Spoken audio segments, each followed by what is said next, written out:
모든 교양은 남 얘기죠. 안 물어봐도 알려주는 남 얘기. 아날람 210회 방송 2부 시작하겠습니다. 박 박사님. 안녕하십니까. 이동규 대표님. 안녕하십니까. 안녕하세요. 시호십니다.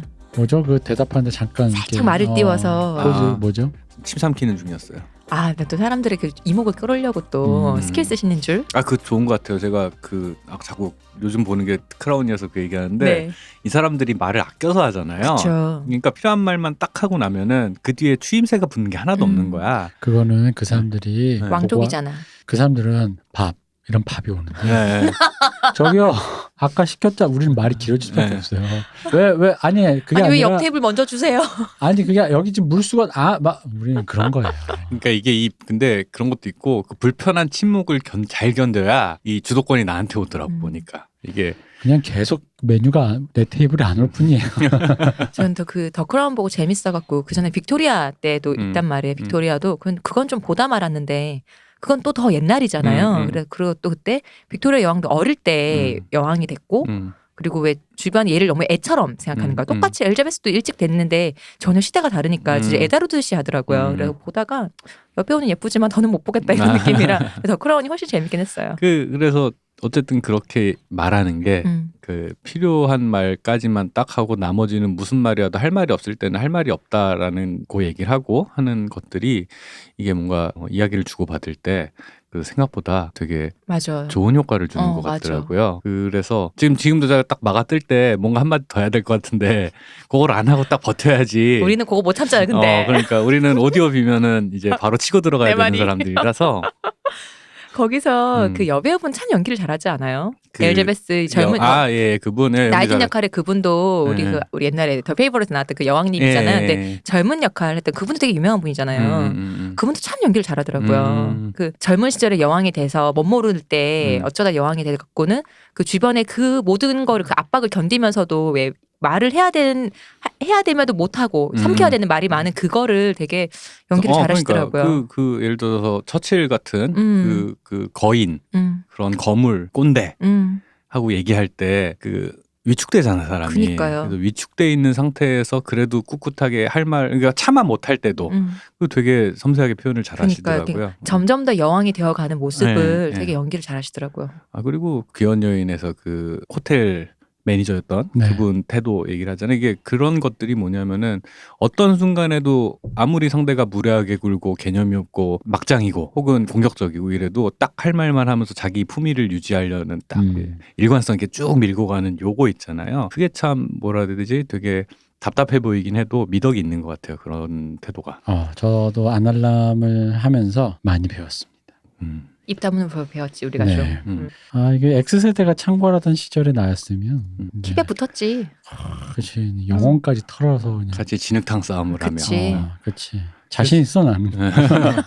근데 확실히 그런 게 있는 것 같아요. 그러니까 아무것도 하지 않는 거가 되게 힘든 일이기 때문에 맞아요. 아무 말도 하지 않고 아무것도 하지 않는다라는 게 되게 힘든 일이기 때문에 이제 그거를 좀 할 수 있으면 좋겠다. 원래 그게 잘 안 되는 사람이라서. 웅변은 은이고 뭐 침묵은 금이다 뭐 이런 얘기 하잖아요. 근데 나이 들수록 그 말이 무슨 말인지 알겠는데 어려우니까. 네. 왜 투자도 보면은 돈이 있으면 어딘가 넣어야 될 것 같단 말이야. 근데 아니다 싶을 때 그냥 갖고 있어야 되거든요. 근데 안 하기가 더 힘든 거야 이게. 그래서 굳이 넣어서 손해를 보고 빼는 그런 경우도 있는 거죠. 그렇죠. 뭐 저도 아주 비슷한 예로, 비슷하다기보단 좀 찌질한 예로 제가 그 기타 중고 사이트를 잘 많이 본다고 하지 않습니까? 네. 밀저씨. 아는데 되게 비싼 거 말고 싼 거 중에 그냥 재미로 아는데 샀다가 이럴 줄 알았어. 그걸 못 참고. 근데 내가 예를 들어 뭐 한 5만 원에 샀어. 근데 다시 5만 원에 팔면 좀 그렇잖아. 5만 5천 원에 팔아야지. 수업료라 생각하고 그러면서 이제 그 어떤 마음의 마상? 그럼에도 불구하고 미망을 또 하나 지웠기 때문에 다행이다? 이런 마음 속에서 그 생각을 가질 수만 있는 것도 괜찮다고 봐. 미망을 주었으니 다행이다라는 그 태도만 해도 나이 먹어서도 가지기 힘들고 그래도 대표님 그 정도만 해도 다행이라고 생각해요. 그래서 아닌 건 아니다 싶을 땐 입을 다물고 하지 않고 가만히 있는 거 이게 되게 중요한데 어려워요. 사람이 마음이 급해지죠. 어려워요. 그렇죠. 마음이 약간 그런 것도 있죠. 그러니까 이 분위기 어떻게 이거 그런 것도 있고 내가 뭐라도 해야 되는 거 아니야? 혹은 나도 주목받고 싶어 뭐라던가 나 네. 무시당하 아무 말도 안 하고 있으니까 날 호구로 보는 것 같아. 나 월플라워야. 나를 그렇게 보는 것 같아가 제일 견디기 힘들지. 그렇지. 맞아. 그러니까 한마디 굳이 더 해서 더 우스운 사람 되고. 그러니까 말이에요. 욕한다고 같이 욕하면 이상한 사람 되는 건데 근데 욕하고 싶어. 욕한다고 했을 때 이런 찌질한 욕 듣고도 저렇게 대꾸도 못하는 으로 볼까봐 그치. 왠지 나도 모르게 같이 욕을 야, 하면서 나도 하면 잘할 수 있는데 이것들아. 그렇지. 그래요. 젊었을 때 저도 하이텔이나 이런 데를 들어갔을 때 참 많이 그때는 진짜 뭐 예절도 없고 그 어떤 룰이 없다 보니까 요즘도 없긴 뭐 매한 요즘도 막장이에요. 그래도 그때는 또 그때 나름의 룰이 있었지 않나요? 외려? 그러니까 지금은 오히려 온라인에서 서로 공격하고 싸우고 하는 것들이 어느 정도 뭐라 해야 되지? 문화로 장착됐는데. 문화가 된 것도 된 거고 이제 선이 없잖아요. 선이 없다가 선이잖아. 그치. 선이 없다가 선이다 보니까. 그때는 그래도 이 정도까지 해도 되나라는 게 있었잖아요. 이거 너무하네. 선 넘네라는 말을 브레이크를 거는 사람이 있었는데 요즘엔 그런 게 없어요. 너무하신 거 아닙니까? 라는 게 있었는데. 요즘에 저는 사실 오히려 좀 반대인데. 그래요? 저는 오히려 느낌상을 좀 반대해요. 요즘은 그냥 그러니까 오히려 애들이 달라붙는 사안의 그 포커스가 개념이 없다는 느낌인 거고 그러니까 옛날에는 이런 것 가지고는 싸우지는 않았는데 이런 것 가지고 싸운 애였고 옛날에는 이런 것 가지고는 싸우지 않았는데 몇몇 가지고 싸웠는데 선 넘기는 좀 심했지. 그랬어요? 룰이 없이. 제가 왜 영혼을 잘 들었다 생각하세요? 엄마 아빠의 잦은 안부와. 근데 요즘에도 더 교육을 잘 받았어. 남의 부모님 안부를 그렇게 물어요. 그러니까 저는 한 5, 6년 전까지 온라인에서 뭔가 싸울 거리가 있으면 신나게 싸우다가 어느 날인가 제가 어떤 사안으로 인해 한 100명한테 다구리를 당한 적이 있어요. 그때 이거 내가 왜 이 사람들과 감정 소모를 하고 있나라는 생각에 이제 아이디를 다 없애고 이제 아이고 의미 없다. 아이고 의미 없다고 저는 정리를 했는데 근데 그런 것도 있는 것 같아요. 요즘에 약간 그 뭔가 감상할 때마다 전에도 나와서 몇 번 얘기했지만 뭔가를 감상할 때 같이 달린다거나 어떤 사안에 대해서 실시간으로 같이 공유를 한다라거나 이게 더 크다 보니까 사람들이 생각하고 말하는 게 아니에요. 이게 그때 그냥 그쵸. 다 그냥 별 생각 그냥 던지는 말들인데 그런 것들을 좀 잘 걸러서 그냥 이제 패스 하고 넘어가야 되는데 그런 말에 하나하나 반응하기 시작하면은 내가 힘들어지는 그런 것들이 분명히 있어요. 다만 이제 그 뭐라 해야 되지? 이거에 이렇게 집요하게 매달려서 이렇게 못되게 굴 일인가? 라는 생각을 하게 만들죠. 그러니까 제가 좀 요즘에 답답하다는 거예요. 왜냐면은 개싸움을 하면 나도 속 시원하게 할 텐데 같이 뒹굴 텐데 굳이 게임 점잖은 척 하는 짓은 절대 점잖지 않은데 엄마 아빠 안부만 안 묻다 뿐이지 점잖게 그치. 말하지 하는 짓은 생양아치야. 근데 내가 또 여기서 이렇게 그럴 수는 없으니까 약간 이럴 때가 있어요. 그러니까 제일 짜증나는 게 그런 거야. 자기들은 이게 팩폭이라고 생각하고서는 뭐 데이터 가져와서 막 얘기하는데 그 기저에 깔린 것들은 되게 못된 생각들이란 말이죠. 그죠? 그러니까 난 그걸 보고 있으면은 좀 짜증스러운 게 확실히 있기는 해요. 그런 것들이. 그럼 뭐 그래서 오히려 부모님 안부를 종종 묻는 문화가 좀 그립다. 그러면은 조금 더 나가면 차라리 만나서 싸우자. 그게 낫다는 거지. 그게 낫다는. 왜냐면은 진짜 그 정도까지는 해야 걔 그렇게 뭔가 맺혀있던 애도 그런 욕을 먹던 지도 그럼 지기 싫어 그래서 우리 엄마 아빠 안부를 물어서 안에 있는 걸 개원해야 진정한 무소유의 삶으로 접근할 수 있다. 욕을 비워내서? 그럼요. 그렇게 되는데 욕은 못하겠고 점잖게는 말아야 되겠고 근데 솔직히 말하는 건 욕이나 진배 없는 헛소리를 하려고 하고 싶고 좀 그래요. 게시판에서 사람들이 제일 많이 싸우는 주제가 정치랑 아이돌 뭐 이런 거잖아요. 요즘엔 유튜버들과 그렇게 싸우더라고요. 그쵸. 근데 그런 것들이 보면은 전부 다 어떤 세력 싸움이에요. 다 세력 싸움이고 정치질이고 프레임 만들기 싸움을 하고 있으니까 그러니까 이제 이 대표님 말들에 어느 정도 동의가 되는 부분은 더 못되게 한다. 예를 들어서 최근에 쯔양이라는 유튜버 먹방, 저는 먹방을 본 적이 없기 때문에 잘 모르는데 보니까 이제 처음 발단은 뭐 뒷광고 논란으로 그랬는데 이분이 뒷광고를 한 건 아니지만 어쨌든 그 논란에 휩싸이는 것 자체가 힘들어서 그만뒀다가 절대 복귀 안 한다 이랬다가 몇 달 있다 복귀를 했죠. 복귀했다고 욕을 하는 거야. 근데 일단은 이렇게 처음에 의아해서 복귀할 수도 있지 뭐 은퇴 선언했다가도 복귀하고 그러는데 그래서 왜 욕하나 하고 찾아보니까 일단은 왜 거짓말하냐 복귀한다 안 한다 그래놓고 했냐 라는 것도 있고 그렇게 얘기하는 사람들이 뭐 그럴 수도 있지라고 하니까 이 찌양 빠들 이러면서 빠들이 그래서 싫다. 그리고 또 하나는 그냥 이 사람이 그냥 밥 먹는 거 갖고 돈 버는 게 싫은 거야. 그거 보는 게. 그렇겠지. 이게 뭐 대단하게 그러면서 하니까 니들이 생각하는 그런 착한 애는 세상에 없어. 그래봤자 얘도 일개 유튜버일 뿐 뭐 이런 식으로 막 이렇게 까는 건데. 일개 유튜버니까 본인들도 그러고 있는 거 아니야? 내가 하고 싶은 얘기는 아니 그럼 일개 유튜버지 뭔데? 그러니까 뭔데? 뭐여야 돼 대체? 도대체 뭐라고 생각한 거야?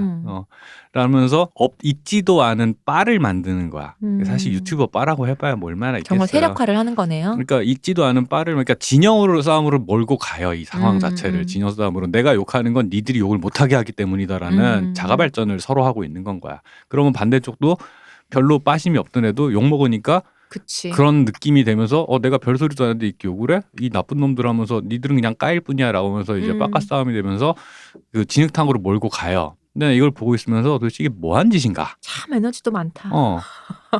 이게 왜 그래서 그런 거 있을 때 꼭 한 번씩 와서 아이고 들 아침부터 힘도 좋다 뭐 이런 소리 하잖아. 근데 딱 그런 것들을 보고 있으면은 이런 게 진짜 그냥 화풀이의 대상인 건 맞고 그런 싸움들이 보면은 그 어떤 그 해소하기 위한 자기 감정을 해소하기 위한 출구로서 게시판이 감정의 쓰레기통이 돼가지고 서로 그러니까 심각하게 진짜로 이 사람이 막 내 삶을 막 뒤흔들 정도로 미워서 그러겠어요?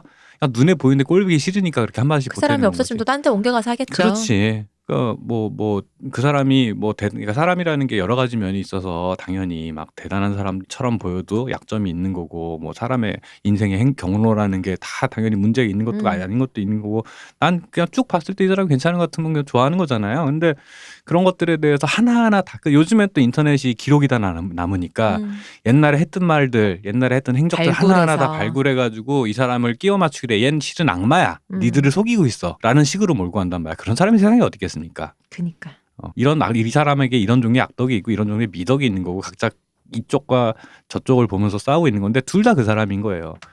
근데 그걸 갖다가 꼭 보면 이제 극단적으로 서로 탈색을 한 상태의 이미지를 만들어 놓고 이 이미지가 맞아라고 서로 싸우고 있는 건 거지. 참 소모적이죠. 네. 많은 후원 감사합니다. 네. 시간 없으니까 빨리 들어가죠. 그러시죠. 아침에 그 보다는 짜증이 나가지고. 네. 네. 말만 들어도 그런데 오죽하겠어요. 그러니까요. 그러니까 현피로 다가가는 최종 결과는 현피다로 가는 이 문화가 나는 좋았다. 생각해보면 옛날에 진짜 게임하다가나 뭐 게시판이나 말이 대거리가 오가다가 빡치니까 그리고 쓰다 보면 왜 이것도 타자 그 싸움이잖아요. 타자 느린 사람도 있단 말이야. 그럼 갑자기 뭐가 올라 전화번호가 올라와. 야 전화해. 이제는 멀쩡한. 그럼 다음 조용해져요.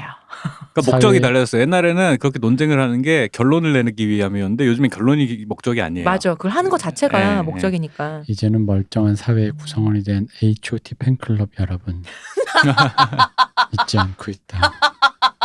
정말 한 왜 대만. H.O.T만 얘기해.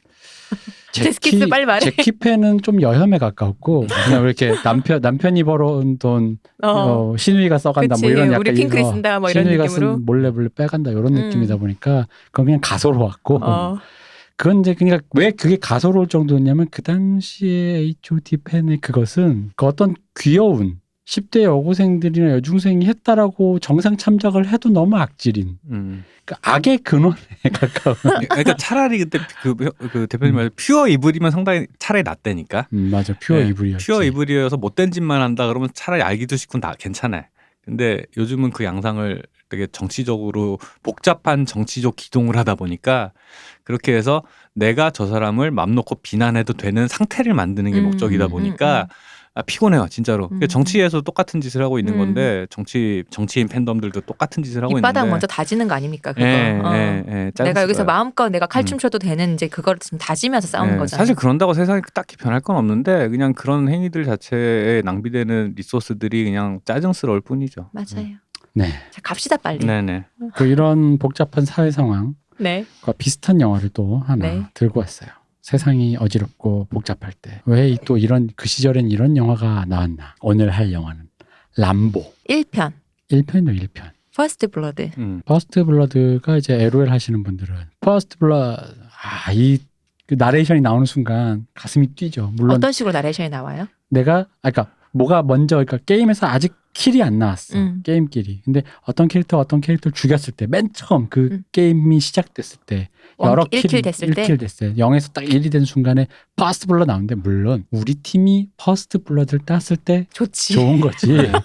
갑자기 지도에서 뭔가 열심히 하다 어딘가 내 지도에 아니고 저쪽 어딘가에서 퍼스트 블러드 떴을 때 아나 하죠. 이렇게 그죠 이렇게 이렇게 식은땀과 함께 왜냐면 LOL이 그 아케이드 게임처럼 그런 흔한 캐릭터 뿅 죽으면 그냥 그 판이 딱 끝나는 게임이 아니잖아요. 그러니까 그쵸. 예를 들어 퍼스트 블러드 딱 됐을 때 나머지가 지고 가야죠. 나머지 30분 동안 결국 진 게임을 끝내기 위해 나는 그치. 뭐 이럴 수가 있으니까. 그렇죠. 초반 기세 싸움을 이제 스노우볼 굴린다고 걔들 그 게임 하시는 분들은 표현을 하는데 처음 기세 싸움에서 밀리면은 그냥 그게 계속 커지면서 그대로 게임의 양상이 유지가 되니까 그래서 퍼스트 블러드가 되게 의미가 큰데 그래가지고 저는 이걸 선빵이라고 생각하면 돼요. 그렇죠. LOL 초반 한 서너 달만 하고 안 했는데 퍼스트 블러드를 만약에 내가 땄다 그러면 되게 게임 잘한 사람 된 것 같고. 그치. 그럼요. 내가 중요한 사람 된 것 같고. 선빵, 선킬 이렇게 생각하면 되겠네요. 그랬었는데 사실 대부분 퍼스트 블러드를 따이는 사람이었죠 저는. 퍼스트 블러드 하고 우리 엄마는 무사하다. 게시판에 딱 써 스웩이지. 우리 엄마는 안녕하니까 걱정하지 마라. 안부 걱정해서 고맙다 얘들아. 네. 어쨌든 이게 1982년 영화입니다. 82년 하니까 제가 3년 아니고 2년입니다. 2년이에요? 82년에 이 영화가 나왔을 때 그 당시가 재밌어요. 자, 82년에 나왔던 영화를 목록을 제가 한번 읽어드리겠습니다. 앨런 파커 감독의 핑크 플로이드 더 월, 이 스티븐 스필버그의 E.T., 리들리 스콧의 블레이드 러너, 마틴 스콜세지의 코미디의 왕, 폴 슈레이더의 캐피플, 시드니 폴락의 투시, 그리고 요거는 조금 별외로 PBKH의 파라다이스. 가장 한국인들이 많이 기억하는 영화죠. 그렇죠. 존 카펜터의 더 띵, 리차드 아텐보로의 간디까지. 82년은 도대체 무슨 일 있었어? 대체? 뭔가 영화가 폭발했어요. 영화사에 남는 영화들이. 어떤 의미로도 영화사에 남았습니다. 심지어는 이런 영화까지 나왔습니다. 에마 부인 1탄이 나왔습니다. 이 해가 뭔가 전 세계 영화인에게 뭔가 신내림이 왔던 해야. 82년이라는 해가. 혼동의 70년대가 지나고. 그렇죠. 80년대 되자마자. 그렇죠. 82년이 그럼 레이건 시대의 시작. 네. 그러니까 뭐 그냥 짐작컨대 이제 68 혁명의 자장 안에 있던 이게 60년대 모더니즘 영화 무슨 뉴 아메리칸 시네마부터 이 자장의 안에서 있던 젊은 피들이 제도권에 제대로 흡수가 돼서 자리 잡은 그 시점 정도 되겠죠 아마도. 그렇죠. 그런 젊은 피들이. 그래서 메이저에 들어가서 이제 뭔가 배운 애들이 영화를 이제 뭐 좀 하던 그런 거죠. 그래서 뭐 이 지금 하나하나 불러드렸지만 뭐 핑크 플로이드 더 월이니 E.T. 이런 건 유명하지만 캣피플 이 폴 슈레이더 감독은 택시 드라이버 각본을 쓰고. 근데 사실 여기선 폴 슈레이더가 뭘 했다기보다는 캣피플은 역시 그 아까 그 PBK의 파라다이스와 함께 나스타샤 킨스키로 그냥 끝났다. 그 나스타샤 그 캐피플이 그 원작이라고 하는 그 영화가 40년대 아마 그 영화가 있었을 거고 근데 그런 것들이 그게 뭐냐면은 약간 고전 헐리우드나 이제 무성 영화 시대나 이런 것들의 영화적 자산이 이제 영화 학교에서 영화를 배운 학도들에 의해서 크리에이터들에 의해서 이제 영화적인 역사, 영화적 맥락이 영화 안에서 다시 이렇게 재생산되기 시작하는 뭐 그런 거였는데 근데 이제 그 작품들 몇 면을 보면은 다 아시겠지만은 다 그런 뭐라 해야 되지? 흔히 말하는 그 의식 있는. 또 폴 슈레이더 같은 사람은 사실은 그 또 책이 더 유명한 게 있어요. 저기 칼 드레이어랑 그리고 또 한 명이 누구였지? 칼 드레이어 오지아스 지로 그리고 이제 그분 있죠. 그 영화의 선생 당나귀 발타자르 감독님. 브레송. 그렇죠. 그 세 사람 얘기를 하면서 그 초월적인 영화, 초월적 순간이라는 말을 만들어내면서 했던 약간 영화사 를 연구하는 그런 학자에 가까운 그러니까 영화학교에서 영화를 배웠다라는 게 사실 그런 거거든요. 네. 자 그리고 우리의 이 람보를 감독하신 테드 코체프는 사실 31년생이라 람보 이전의 필름은 훨씬 더 길어요. 그러니까 수많은 작품 특히 주로 이제 이런 기술자 감독님들은 주로 이제 그 TV라든가 그런 데서 많이 활동을 하셨는데 우리에게 이제 이 람보 이후에 한국인에게 인덱싱이 될 만한 작품은 이겁니다. 90년대 기억하십니까? 이걸 아는 사람 당신 진짜 레드슈 다이어리라는 에로 작품을 아십니까? 압니다. 잘만킹과 그렇죠. 함께 잘만킹이 잘만킹은 누구냐? 와일드 오키드와 나인 하프위크의 감독이. 아니 나인 하프위크는 아니고 나인 하프위크는 저거 에드리안 라인이고. 나인 하프위크의 시나리오인가 그거. 예, 아마 그 저거 거예요. 뭐지? 방금 얘기하시는 게 저거 와일드 오키드. 와일드 오키드랑 하나 유명한 거 더 있는데. 그래서 이 잘만킹이 와일드 오키드 찍던 그러니까 어쩐 그런 애로한 네. 그런 걸 또 감각적으로 잘 만드는 이런 분이 TV 시리즈일 거예요 이게. 그 레드 슈 다이어리라는 걸 찍었는데 여기 주인공이 그 엑스파일의 데이비드 코빈이에요. 네. 그 비디오 가게에서 꽤 흥했죠. 엄청나게 흥했죠. 음. 비디오 가게에서. 여기에 이제 중간중간 연출을 하셨던 감독님인데 어쨌든 이 람보가 우리한테는 사실 람보라는 영화가 귀여운 여인이 비판받은 거에 비하면은 이건 거의 십자포화를 당했어요. 그러니까 람보는 사실은 그냥 람보라는 아이콘. 그러니까 흔히 람보의 이미지는 근육질의 백인 남성. 이탈리아 출신의 백인 남성이 M60 기관총을 그 중기관총이라서 원래 혼자 운영하는 게 아니거든요. 근데 백인들은 혼자 운영하더라고. 나 군대에서 그래요? 둘이 운영했는데 근데 기본은 중대 지원하기이기 때문에 한 명이 사수 갖고 옆에 부사수가 총알을 받아주는 이게 2인 1조란 말이야 기본적으로. 근데 람보의 이미지는 그 M60을 혼자서 들고 그 무거운 총을 탄띠를 이걸 두르고 그게 어떤 이미지랑 겹치냐면 레이건 시대 미국이 그죠. 전 세계에서 깡패짓 하는 그 이미지하고 겹치면서 미국의 흔히 말하는 이제 옛날 운동은 미 제국주의의 상징이었단 말이야. 이 이미지가. 이게 또 레이건 시대랑 겹치는 게 그 흔히 말하니까 68 청년 자유주의 뭐 이런 물결 때문에 미국이 이제 다른 의미로 미국이 골마 떨어진 건 그 베트남전을 통해서 베트남 뭐 케네디, 닉슨, 카터 이렇게 거치면서 흔히 말하는 사실 미국 내부에서는 베트남전 이후 70년대 중후반은 미국이 우리가 지금 생각하는 강대국으로 들어가기 오히려 비틀거릴 때라고 기억을 하더라고요. 미국인들 입장에서는. 그러니까 뭔가 이게 젊고 좋고 뭔가 그런 자유주의 분위기가 오니까 그러니까 약간 이렇게 생각하시면 택시 드라이버가 생각했던 느낌. 뭔가 이렇게 사람들을 다 이렇게 풀어줬더니 길거리 깡패와 창녀와 뭐 이런 마약하는 새끼들만 있고 대학생도 뭐 너나제 뭐 헐 벗고 다니고 그래놓고 뭐 자유래. 미국은 이런 나라였나? 라는 약간 이런 분위기에서 심지어 경제도 조금 이렇게 될 때 그럴 때 게다가 냉전 막 심해지고 할 때니까 거기다 냉전의 공포가 생각보다 심리적으로 좀 컸잖아요. 맞아요. 네. 뭔가 당장 뭔가 이렇게 뭐가 날라올 것 같은. 그때 당시에 베트남에 무리하게 파병을 한 이유도 사실은 공산화에 대한 공포가 되게 컸기 때문에였던 거고.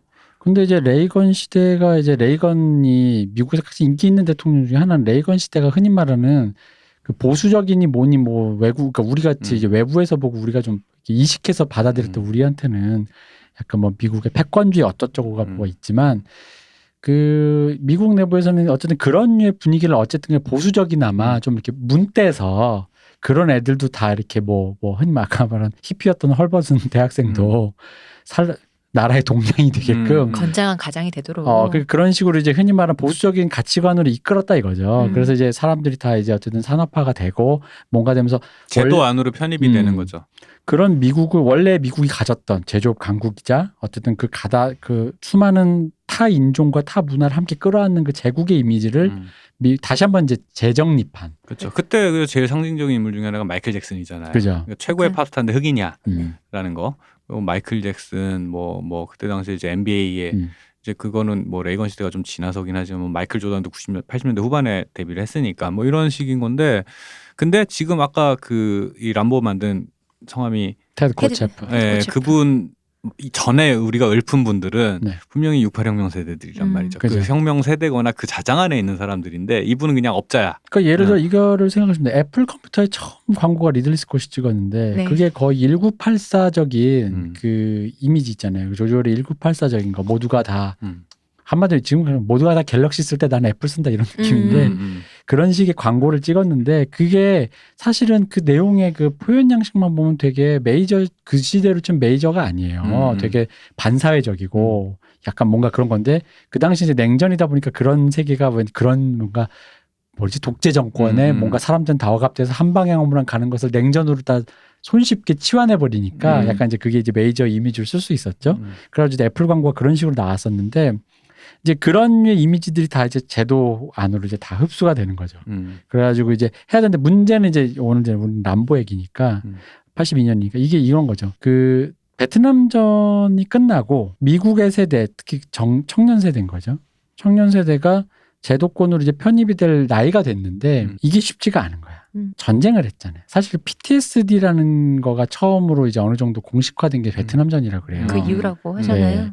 근데 이제 왜 그러냐면은 명분이래. 맹분이 중요하단 말이죠. 맹분. 그래서 여기서 보면 람보에서 왜 람보 내용이 이겁니다. 일단 람보 1편을 거의 안 보셨기 때문에 1편만 살짝 내용을 이게 말씀드리면 람보를 사람들이 기억하는 기관총 쏘는 이미지 말고 맞아요. 네. 사람들이 기억하는 람보는 후기에 시리즈가 지속되면서 나온 그 이미지지 그쵸. 람보 1의 디테일을 자세히 기억하시는 분은 거의 없을 거예요. 네. 그냥 베트남전에서 거의 초특급 그 엘리트 병사였던 그린베레였던 이 람보가 한마디로 그냥 그 친구가 어디에서 사는데 친구가 보러 가요. 근데 여기도 원래 사연이 있어요. 그 나중에 나오지만 전쟁에서는 엘리트였으나 이제 일상생활에서는 웬만한 일자리를 찾기도 힘든 그냥 가난한 저소득층 남성인 거예요. 근데 사실 친구를 왜 찾겠어? 넌 뭐하고 사냐? 쓸쓸하게 간 거지. 근데 가보니까 나는 사람들 그 친구는 또 암으로 죽었대. 고엽제 우유증으로. 네. 그래가지고 어이씨 뭐하죠? 그냥 돌아와서 그냥 다운타운 내려가서 밥이나 먹고 가야겠다는데 경찰이 다짜고짜 불황화 취급을 해. 그러면서 꺼지래. 이 동네에서 꺼지라고. 그거 억울하잖아. 그래서 약간 반항을 한 거죠. 아, 나 밥 먹고 갈 거라고. 그 미국 경찰 알잖아요. You under arrest. 미국의 그 시골 마을의 보안관. 네. 그쵸. 동무부. 동무부 이거 한단 말이에요. 그런데 이제 거기서 얘가 반항을 하니까 더 세게 좀 과잉 진압을 하다가 이 사람이 베트남에서 겪었던 고문의 후유증 때문에 PTSD 때문에 이 사람이 지금 나한테 과잉 진압하는 경찰이 한다기보단 그때 그 악몽이 되살아나면서 자기도 모르게 이 경찰들을 다 뚫고 도망을 가는 거죠. 그러니까 이게 그 아마 추적컨대 이제 요즘에는 뭐 네이비실이나 대부그루가 더 유명하지만 어쨌든 그린베레도 네. 엘리트 군인 집단이란 말이지. 그 델타포스 요즘은 델타포스 뭐 이런 팀이지만 근데 아마도 보니까 침투 임무 같은 거 척후 임무 같은 걸 하다가 그 베트남군한테 잡혀서 고문을 당했는데 네. 그게 PTSD가 돼서 이제 그 경찰서에 잡혀가지고 경찰들이 이지매를 하니까 그게 이제 다시 되살아나면서 폭주하기 시작하는 거죠. 네. 그래서 경찰이 어쨌든 뭐 이게 앞뒤는 바뀌었지만 저놈은 뭔가 진짜 뭐 나쁜 놈이다 해서 쫓기 시작하는데 이 사람이 야전 그렇게 흔히 말 빨치산 전략에 유격전이라 그러죠. 유격전. 그걸 굉장히 특화된 사람이라 경찰이 쫓아온다 한들 그래서 거기서 보면 의외로 1편에서는 단 한 명밖에 안 죽습니다. 근데 그 사람도 뭐 거의 사보사. 람보가 죽인 게 아니에요. 깝치다가 죽은 거예요. 하지 말라 했는데 지가 하다가 죽잖아. 그 거기서도 그런 비슷한 대사가 나올 거야 아마. 근데 내가 한 게 아니다. 그리고 나 안 죽인다고. 근데 그러다가 어쨌든 간에 이 사람을 이렇게 만든 훈련시킨 트라우트만 대령이 나와요. 그래가지고 이 사람이 어떻게 이 람보 이렇게 해서 어쨌든 간에 수습해서 그냥 람보가 투항하게끔 하는 얘기인데 그 전까지의 그 경찰과 싸우면서 대치되고 도시에서 흔히 말하는 소외되고 보다가 다시 보는데 그 과정을 계속 그냥 영화 내내 보여주는 거잖아요. 도망가고 경찰이 계속 괴롭히고 하는 건데 되게 서럽더라고. 불쌍해. 더럽게 서러워. 이게 그러니까 아까 말씀하신 우리가 람보라고 갖고 있는 그 영화 이미지가 있잖아요. 그래서 람보라고 하면 이제 잘 찾아보지도 않을 거예요. 그건 식상하다. 뭐 그냥 기관총이나 갈기고 뭐 이렇게 뭐지 미국의 전쟁 히어로 이런 거 아니냐 싶어서 안 보는데 람보 1은 정말 전혀 다른 영화인 그렇죠. 거죠. 그리고 다 보고 나니까 너무 슬퍼. 맞아 슬퍼요 영화가. 되게 슬퍼요. 영화가 너무 슬퍼. 그리고 마음이 아픈 거야. 첫 장면이 사실은 그 야상을 되게 건장한 젊은 남성이 불쌍의 남성이 야상을 입고 걸어간다라는 거에서 그러니까 이제 보안관이 위협감을 느낀 거죠. 내고. 네. 왜 이렇게 미국식 표현에 드리프팅하면서 돌아다니는 드리프트 방랑자. 이렇게 한다 불황자라고 거기서 이제 표현을 하는데 어디서도 자리 잡지 못하고 이렇게 떠도는 건데. 그 사실은 그 요즘에 요즘에 한번 엄청 흥했다가 망했지만 뭐 가짜사나 이런 것 때문에 왜 이제 특수 부대들이 콘텐츠들이 흥했는데 아무리 어쨌든 되게 고도의 비싼 훈련을 받은 전문가들이란 말이야. 이 사람들은 전문가란 말이야. 뭐 나쁘게 표현하면 전쟁 기계인 건데 전문가인데 이 전문가들이 전쟁이 끝나고 나면 쓸 데가 없잖아요. 이게 사실 고대 로마에서도 그렇죠. 갈리아 전투 끝나고 나서 그 왜 더러움 HBO TV 시리즈 봐도 그 얘기가 나온단 말이야. 이게 전쟁이 끝나는 고도로 훈련된 힘이 넘치는 군인이라는 걸 갖다 사회가 평시 사회가 수용한다라는 건 항상 문제였거든요. 평시. 근데 문제는 베트남전 자체도 목적 없는 전쟁이라고 말이 많았는데 베트남 전쟁에 투입돼서 고도로 훈련받은 이 군인은 더더욱 갈 데가 없는 건 거야. 그죠. 게다가 이제 여기도 람보의 대사에 나오지만 전쟁에 돌아 공항에 내렸더니 사람들이 시위를 하면서 살인기계다. 자기 나라에 오자마자 발을 딱 딛자마자 나를 어. 욕하더라는 거지. 살인마다. 나는 목숨을 걸고 음. 싸우다 왔는데 저 사람들 다 나를 욕하는 건 거야. 그리고 심지어 내가 잘했다고 나한테 영웅 훈장도 줬잖아. 내가 나라가 부여한 임무를 내가 최선을 다해서 잘해서 훈장을 줬으니까 영웅이라며. 네. 전쟁 영웅이라며. 근데 내 나라에 왔더니 나한테 돌 던지는 거야. 욕하고 사람들이. 그런 직장은 여기도 그런 표현이나 주차요원 자리조차 얻을 수가 그 없었다. 앞에 붙인 말이 있죠. 나는 전쟁에서 100만 달러짜리 기계를 만졌는데 다루던 전문가인데 고향으로 돌아오니까 시간당 10달러짜리 주차 알바도 못 한다고. 이 얘기가 약간 사람은 좀 더 많이 죽입니다만 람보2까지도 거의 정서가 유지돼요. 람보2에서도 마지막에 대사가 이래요. 나는 국가를 위해 언제든지 목숨을 버릴 각오가 됐는데 국가는 내가 국가를 사랑하는 것만큼 국가가 나를 사랑하냐라는 말을 해요. 그러니까 나를 소모품으로만 보고 있는 거 아니냐라는 말을 하는데 어쨌든 그 전쟁에 참가했던 군인들을 어떻게 근데 여기서 중요한 건 이제 베트남전이라는 거죠. 네. 명분이 없다라는 거예요. 한국 전쟁이 아니라는 거죠. 거기 왜 보안관이 한국 전쟁 참가자잖아요. 그쵸. 얘를 계속 갈구는 괴롭혔던 그러니까 흔히 말하는 빌런이 네. 그 한국 전쟁인데 그러니까 흔히 말하는 이런 거죠. 명분이 있는 한국 전쟁이라는 건 2차 대전에 참가했던 사람들이 거의 다 그렇죠. 갔잖아요. 그러니까 그 사실은 2차 대전의 연장선이었지 이거 네. 이 한국 전쟁은. 그러니까 명분도 있고 어느 정도 뭔가 이렇게 그런 그 사회에서의 어떤 뭔가 이렇게 대접도 있고 이게 흔히 말하는 그러니까 그들을 포용할 때 우리는 이제 우리나라에서는 특히나 이게 그때 가짜 사나이도 그렇지만 군대 이런 이미지가 굉장히 안 좋다 보니까 무슨 전쟁 기계라는 그 욕 같지도 않은 욕을 한단 말이에요. 그러니까 전쟁은 필요 없고 평화가 아니고 근데 그거는 뭐 이상론이고 당장 옆에서 뭐 이렇게 으르렁대는데 군인은 안 줄 수 없는 그런 어떤 현실적인 상황이 있는 건데 문제는 그들의 명분을 잊고 그래서 이제 그 보안관이 된 것처럼 사회에 잘 편입된 거죠. 그 사람들은. 그래서 기성세대가 된 그 한국전쟁 세대가 있는데 베트남전 세대는 명분도 없어. 돌아왔더니까 국가를 위해 자기들도 갔다 왔는데 명분 사람들이 다 욕해. 그러니까 이게 그 왜 일본군에 참가했다가 돌아오신 그 평범한 일본 시민들 얘기도 나중에 보면 그 얘기가 많아요. 난 뭐 천황을 위해 목숨을 바치러 그러니까 자기는 애국자인 줄 알았다는 거지. 근데 갖다 둔 전범이라는 거야. 근데 일본에서 그거를 거의 반강제적으로 외면하거나 봉합해 버리니까 야스쿠니 신사에 가면 그 참배한다 가는 날 하는 날 가면은 그 뭐 신사회관이 뭐 우익인 이런 걸 떠나서 그러니까 그때 그 참전했던 이런 나는 그래도 나라를 위해 몸을 바쳤는데 내 친구들이 여기 있네 약간 이런 느낌으로 오시는 분들이 계시대요. 거기서 이제 그러니까 이 사람들은 오히려 이 신사참배를 하는 것 자체가 옛날 그 2차 대전 그 전범들의 흔적인데라고 욕하는 그 시위대랑 부딪히는 거야. 근데 거기서 이제 그러니까 이거를 국가가 어떻게 해결하느냐의 문제거든요. 아니, 왜냐하면 그 사람들은 어쨌건 간에 뭐 그 사람이 잘했다는 게 아니라 나가서 무슨 뭐 그래 뭐 어디 가서 난징 대학살을 하던 베트남전에 가서 뭐 어린이들을 죽이던 뭐 그런 문제가 아니라 그 사람들은 어쨌든 이게 뭐랄까 국가를 위해서 한다라는 그걸 믿고 갔던 사람 있잖아요. 뭐 나이브하다고 욕할 수는 있을지언정 그럼 그 사람에 대한 어떤 처우가 있어야 된다는 거지.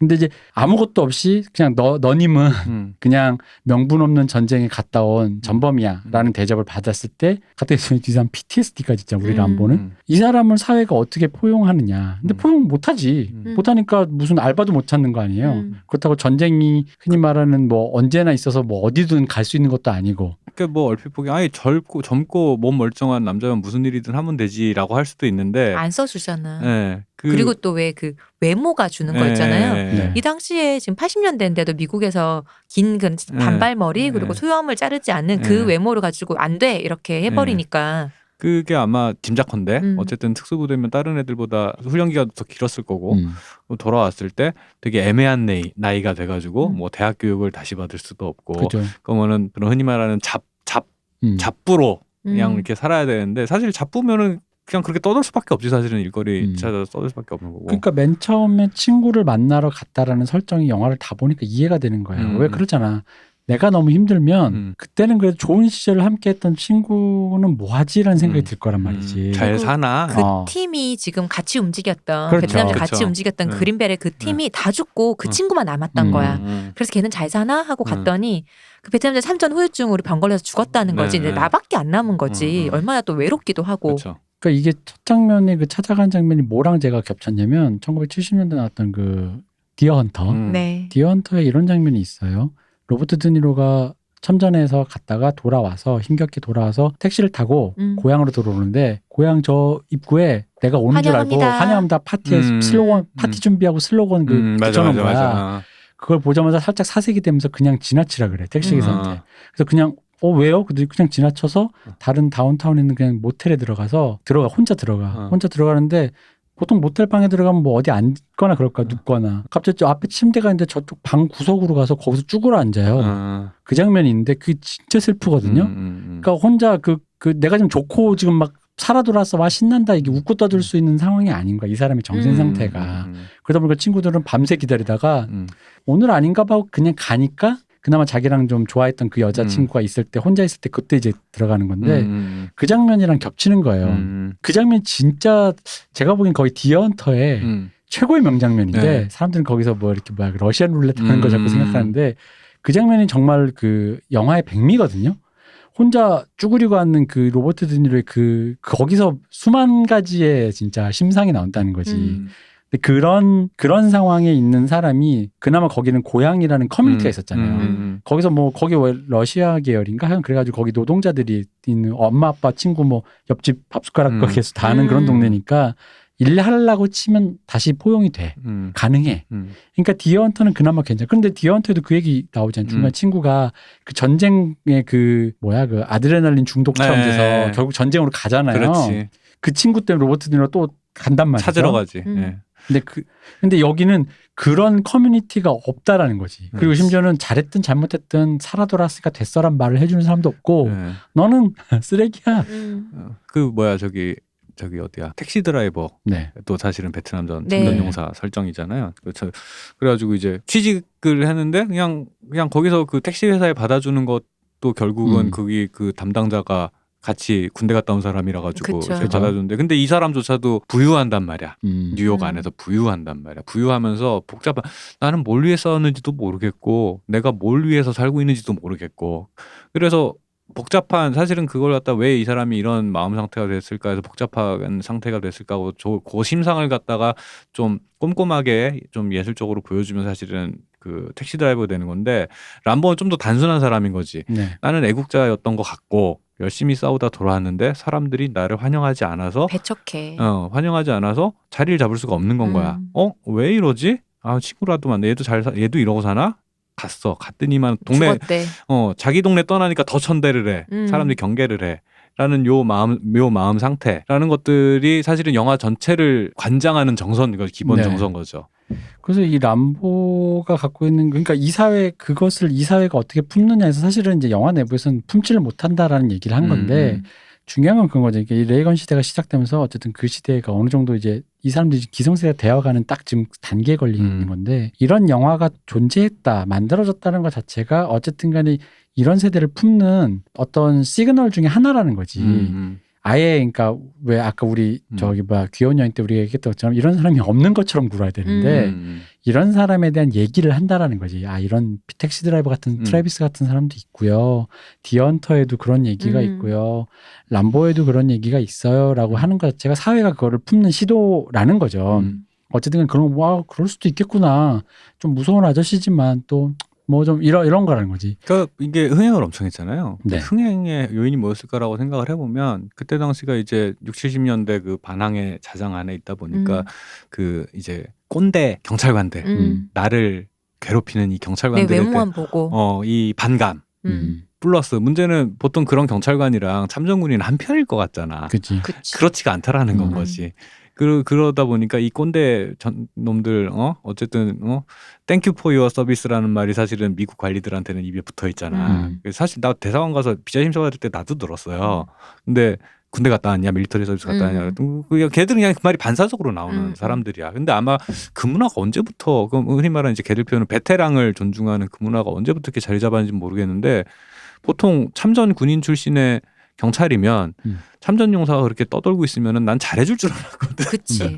저는 그것도 그렇고 미국은 기독교 문화가 있잖아요. 그러니까 우리 집으로 온 손님을 박대하지 말라는 그 기본적인 그 문화가 있을 텐데 어떻게 저러지 싶기도 했거든요. 그러니까 그게 그때 당시에 그 동네 보안관 혹은 경찰의 이미지라는 게 되게 안 좋았구나.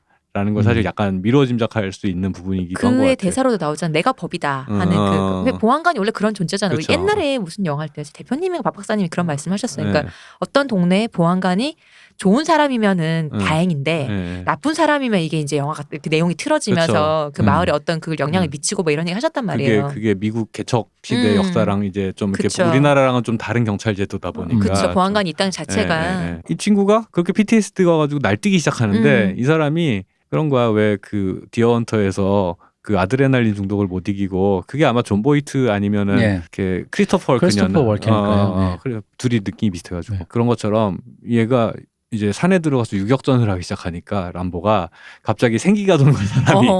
네, 람보야말로 리스럴 편 아니에요? 네, 그치. 진짜?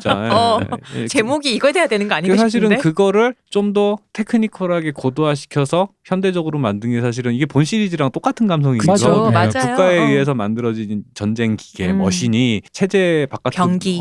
체제에서 버려졌을 때 그럼 이 개인 인간 병기는 어떤 선택을 할 것이냐. 그렇죠. 나는 어쨌든 이게 사실은 기본적인 희생 애국자까지는 아니더라도 어쨌든 국가의 국민으로서 나는 그 나의 의무를 한 거잖아요. 그래서 그런 철학적인 질문을 하니까 전 세계 돌아다니면서 여자랑 섹스 잘하던 007도 갑자기 나도 국가가 만든 기계 하면서 샘 맨데스가 그 샘 맨데스 에라라 그러죠. 샘 맨데스 감독 시절에 그딴 영화로 갑자기 본인 무슨 뭐 이런 고민을 해. 그러다가 보니 감독님도 포기했죠. 스펙터를 찍으면서 제가 저번 시간에 얘기했죠. 스펙터를 찍으면서 아니지. 나는 원래 전 세계를 돌아다니면서 여자랑 자고 가끔 세계 구하고 빵야빵야 하는 거지. 무슨 내가 세계를 만든 뭐야 그러긴 난 너무 양복도 대접 잘 받았어. 그래 맞아. 여권도 프리패스고. 그러니까 뭐만 누르면 돈도 나오고. 차도 좋은 거 타고 다니고. 그 스카이포를 볼 때 되게 메타적으로 보면서 실소가 나올 수밖에 없는 게 그런 거야.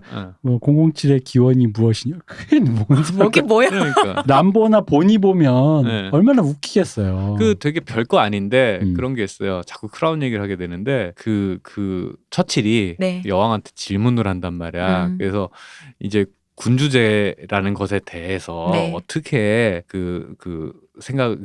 이제 사람들 앞에 나와서 말을 해야 되는데 어떻게 생각하냐라고 이제 하는데 사실은 여왕 별 생각이 없잖아 어리니까. 근데 그때는 그랬죠. 네, 별 생각이 없었다가 그러면은 이제 되물어요 처칠한테 그럼 어떻게 돼야 되냐라고 했더니만 처칠이 딱 쳐다보면서 당신이 결혼을 해야 된다고.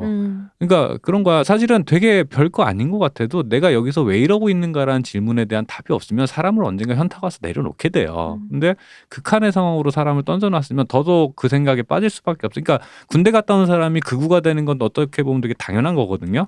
왜냐하면 내가 희생한 젊음과 목숨이라는 게 눈앞에 있는데 이게 아무 가치 없는 것이었다라는 걸 받아들이기가 얼마나 힘들겠어. 그러니까 중간이 없단 말이야. 중간이 있을 수가 없어요. 그러면 그 질문에 대한 답을 국가가 해줘야 돼요. 그게 사실은 당연한 거거든. 그쵸. 당연한 건데 그 질문에 대한 답이 애매하거나 없거나 혹은 사회 안에서 합의가 안 되니까 보면은 뭐 7월 4일생 이런 영화들 보면 뭐 플래툰 다 그 질문은 똑같은 질문을 하는 영화들인 거고 재밌는 건 람보는 사람들이 그 영향 아래 있는 영화일 거라고 아무도 생각을 안 하는데 그 내부를 뜯어보면은 그냥 그 자장 안에 있는 영화인 거예요 사실은. 그죠. 이 영화는 사실 마지막에 람보의 그 5분 정도 되는 그 대사 있잖아요. 그렇죠. 그거를 위한 영화잖아요. 그 앞에 모든 것은 그 대사를 치기 위해서 영화를 만들어 놓은 거잖아요. 나를 환영하지 않는 커뮤니티를 그 M60으로 박살내면서. 그러니까 이제 물론 우리 아까 귀여운 여인에서도 이것은 결국 창녀 판타지와 신데렐라 콤프레스의 범버가 아니냐라는 비판이 있었던 것처럼 이 영화도 결국 그러니까 이런 비판은 있었어요. 그러니까 흔히 말하는 남성주의적이다. 남자들이 베트남에서 허망한 전쟁을 한 미국인들이 지들 딸딸이 치려고 이렇게 뭔가 자위하려고 만든 영화다. 아니 물론 그런 용도가 있어요. 당연히 이 영화가 기본적으로 그 람보 같은 사람들 품지 못하는 사람들에 대한 위무가 있기 때문에 이런 영화를 통해서 그들이 그 불의한 전쟁에 명분조차 찾지 못해서 대접조차 못 받는 참전 용사들에게 어떤 그런 메시지가 있는 건 사실이죠. 근데 뭐 그거를 그래서 이런 영화를 만들었다라는 게 나는 그게 그러니까 이런 영화가 돼버렸어라는 것까지는 이해가 되는데 미국이 너무 그러니까 그런 식의 비판이 너무 비판을 위한 비판 같다는 거죠. 그 마치 그 미국 중심의 패권주의를 갖다가 합리화하는 영화인 양 얘기를 하는데 사실 그거에 오히려 정반대 포지션의 영화거든요. 그렇죠. 그러니까 어떻게 보면 이제 만약에 레이건 시대의 이제 영화라고 치면 레이건의 패권주의에 기여한다 그러더라도 이 기여가 뭐에 기여하냐는 거지. 결국은 그들을 제도권 사회로 포섭하기 위한 절차적 의미로서라는 거죠. 근데 사회로 포섭을 한다라는 게 그럼 그렇게 나쁜 일이냐라는 거지. 그러니까 이게 왜냐면 그 당시 젊은이들 학생운동하던 사람들 기준에서 보면은 특히 제3세계 국가에서 보면은 미국 패권주의로 흡수하기 위한 미국의 어떤 선동 전략적 영화처럼 보이지만 결국은 사회라는 게 어쨌든 그런 기능을 담당해야 되는데 젊은 세대를 수혈을 해야 되는 것인데 그런 부분에서 사회가 어떻게 근데 그걸 미국은 이런 식으로 했다라는 거지 자신의 문화라든가 이걸 그러니까 이 얘기에 딸려 나오는 게 80년대 섹스 스크린 스포츠라 그래서 그러니까 이런 영화 보여주고 그냥 그 베트남전 참전용사들 그냥 이렇게 대충 이렇게 정신적으로 이상한 그러니까 일종의 우리로 치면 이제 요즘 정신적 뽕 맞추는 것이냐? 그러니까 요즘 뭐 그런 거죠. 그러니까 그 레이건 시대 해민스님 같은 아, 그치. 느낌처럼 사람들이 생각한다 이거지. 무슨 뭐 힐링 해주고 그 대충 어차피 왜냐면 이제 람보를 본다고 해서 PTSD 걸린 불의한 전쟁에 참가한 전쟁 용사가 베트남에서 그러니 와줘서 고맙습니다 할 건 아닌데 이런 영화 만들고 앉아있어. 그러니까 사실 그런 류의 얘기는 또 다른 영역의 얘기잖아요. 그렇죠.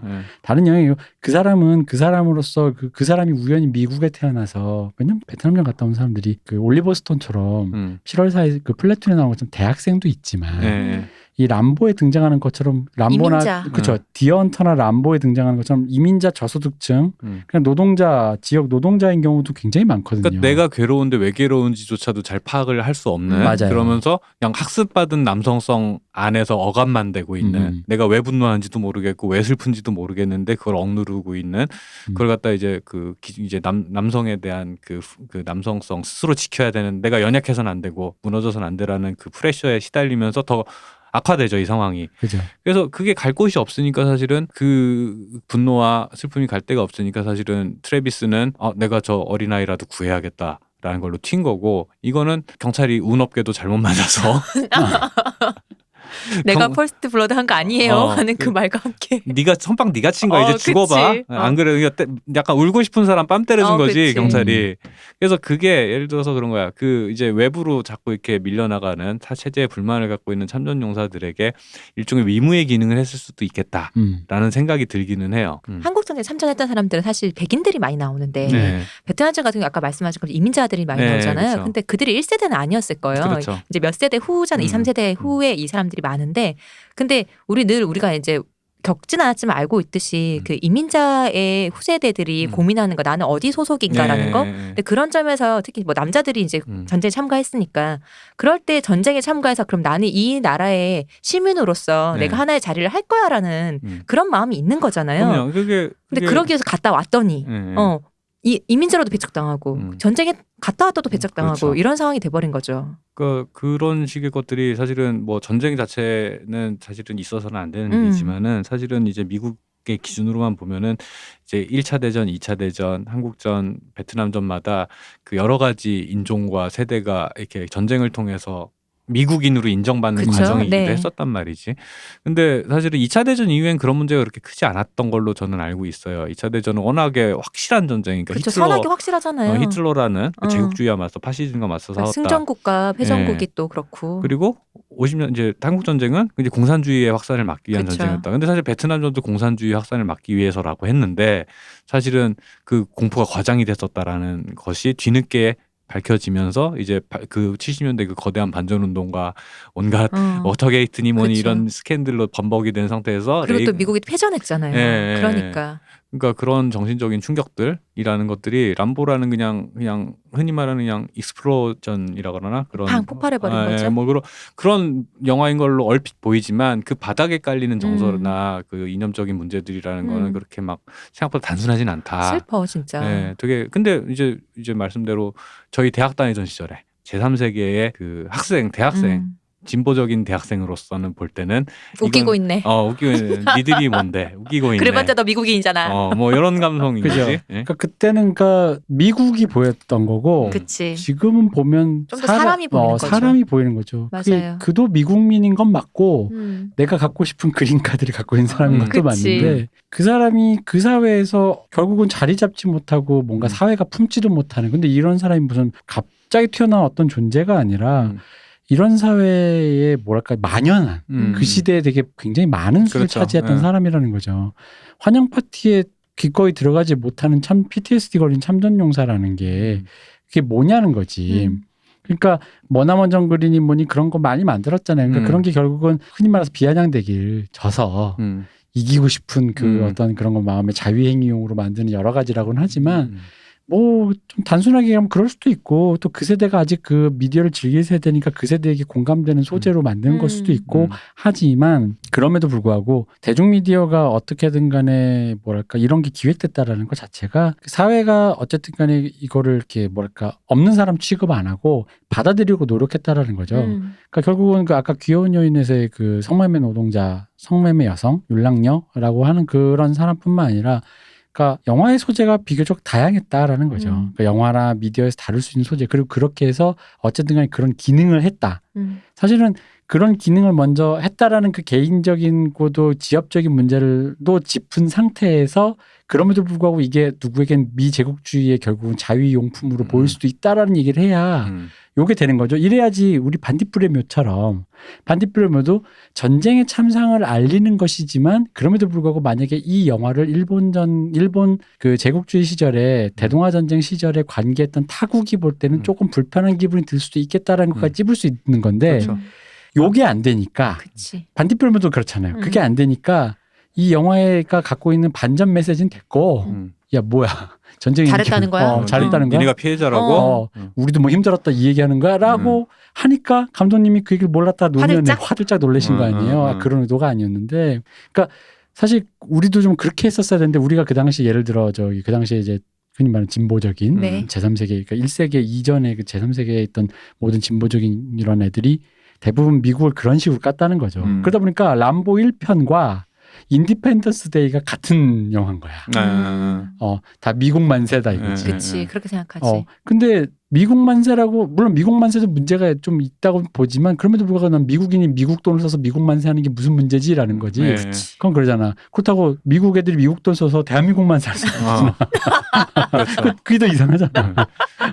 지들이 보려고 만든 거에 그치, 가가지고 맞아. 이렇게 얘기하는 건 좀 이상한 거고. 근데 이럴 수는 있지. 그런 영화가 경향적으로 많이 만들어졌을 때 미국인들이 과연 무엇을 생각하는가. 미국 자본가가 어떤 식으로 미국을 사고하는가 이런 식으로 얘기할 수는 있으나 인디펜던스 데이 작품 하나가 다 뒤집었을 멍에는 아니다라는 그렇죠. 것처럼 미 대통령은 못하는 게 없어. 그렇지. 에어포스 원을 직접 몰기도 하고 열었더니만은 잘하고 운영체제가 리눅스야 뭐 이런 소리도 하는 바이러스 심어서 OS를 파괴해. 외계인 바이러스. 실제로 그래요. 그게 코미디인 거지. 외계인 OS 뭐야? 그러니까. 근데 람보도 어쨌든 간에 그러니까 그게 삐딱하게 조금 보면은 전체적인 경향상으로는 미국 사람들이 저기 뭐야 나쁜 전쟁 이러놓고 나도 피해자야 하는 얘기인 것도 맞아요. 람보가. 내가 근데 실제로 그 사람이 일단 아프다고 얘기하잖아. 그러니까 그게 그냥 봐도 아프잖아. 네, 국가가 갖고 있는 명분에 대한 잘잘못이랑 이제 국민으로서 동원된 개인이 갖고 있는 것 태도 입장이랑은 사실은 다를 수밖에 없는 거고. 왜 달라 전범이? 그러니까, 전범이면 동의한 거 아니야? 그래서 무고한 민간인은 없어. 여기도 그 대사 나오지 않나? 그렇습니다. 맞습니다. 그래서 도쿄대 공수불. 그렇죠. 드레스덴이 그렇게 사라졌죠. 그러니까 이게 이 얘기해도 되나? 그 왜 아날람 그 시청자분 중에 천안함. 네 맞아요. 처음에 사연풀이 할 때 같이 하셨잖아요. 네, 맞아요. 네. 그게 기억이 나는데 그게 사실은 참전한 병사 입장이랑 사실은 저도 군대 갔다 왔지만은 나는 그 시점에는 막 엄청 뭐 내가 국가에 봉사하기 복잡한 생각을 하지는 않죠. 그러나 내가 여기 왜 있는지에 대해서 나중에 생각을 해보면 그래 국민으로서 어쩔 수 없이 의무적으로 군대를 가고 어쨌든 그 안에서 내 역할을 했고 돌아왔어. 근데 그냥 남들 하는 대로 해서 이렇게 돌아왔잖아요. 근데 내가 없는 사람 취급을 받거나 혹은 내가 지워져야 되는 흑역사가 됐다거나 혹은 내가 그거를 넘어서서 나쁜 놈이 됐다. 뭐 무능력한 병사였다 이런 식이 되면은 이게 뭐지라는 생각이 들 수밖에 없어요. 이거는 분명히 선을 그어줘야 되는 문제예요. 이 부분에 대해서는. 그러니까 거기에 사람이 있고 그 사람을 어떻게든 사회가 어쨌든 마감은 해줘야 되잖아. 너는 어떤 의미였다. 하다못해 국가가 미안하다. 이럴 줄은 몰랐다든 이러려고 했지만 결과적으로 이렇게 돼서 미안하다. 라든 이게 흔히 말하는 정치적 책임이라는 거죠. 이런 게 이제 없었다는 거죠.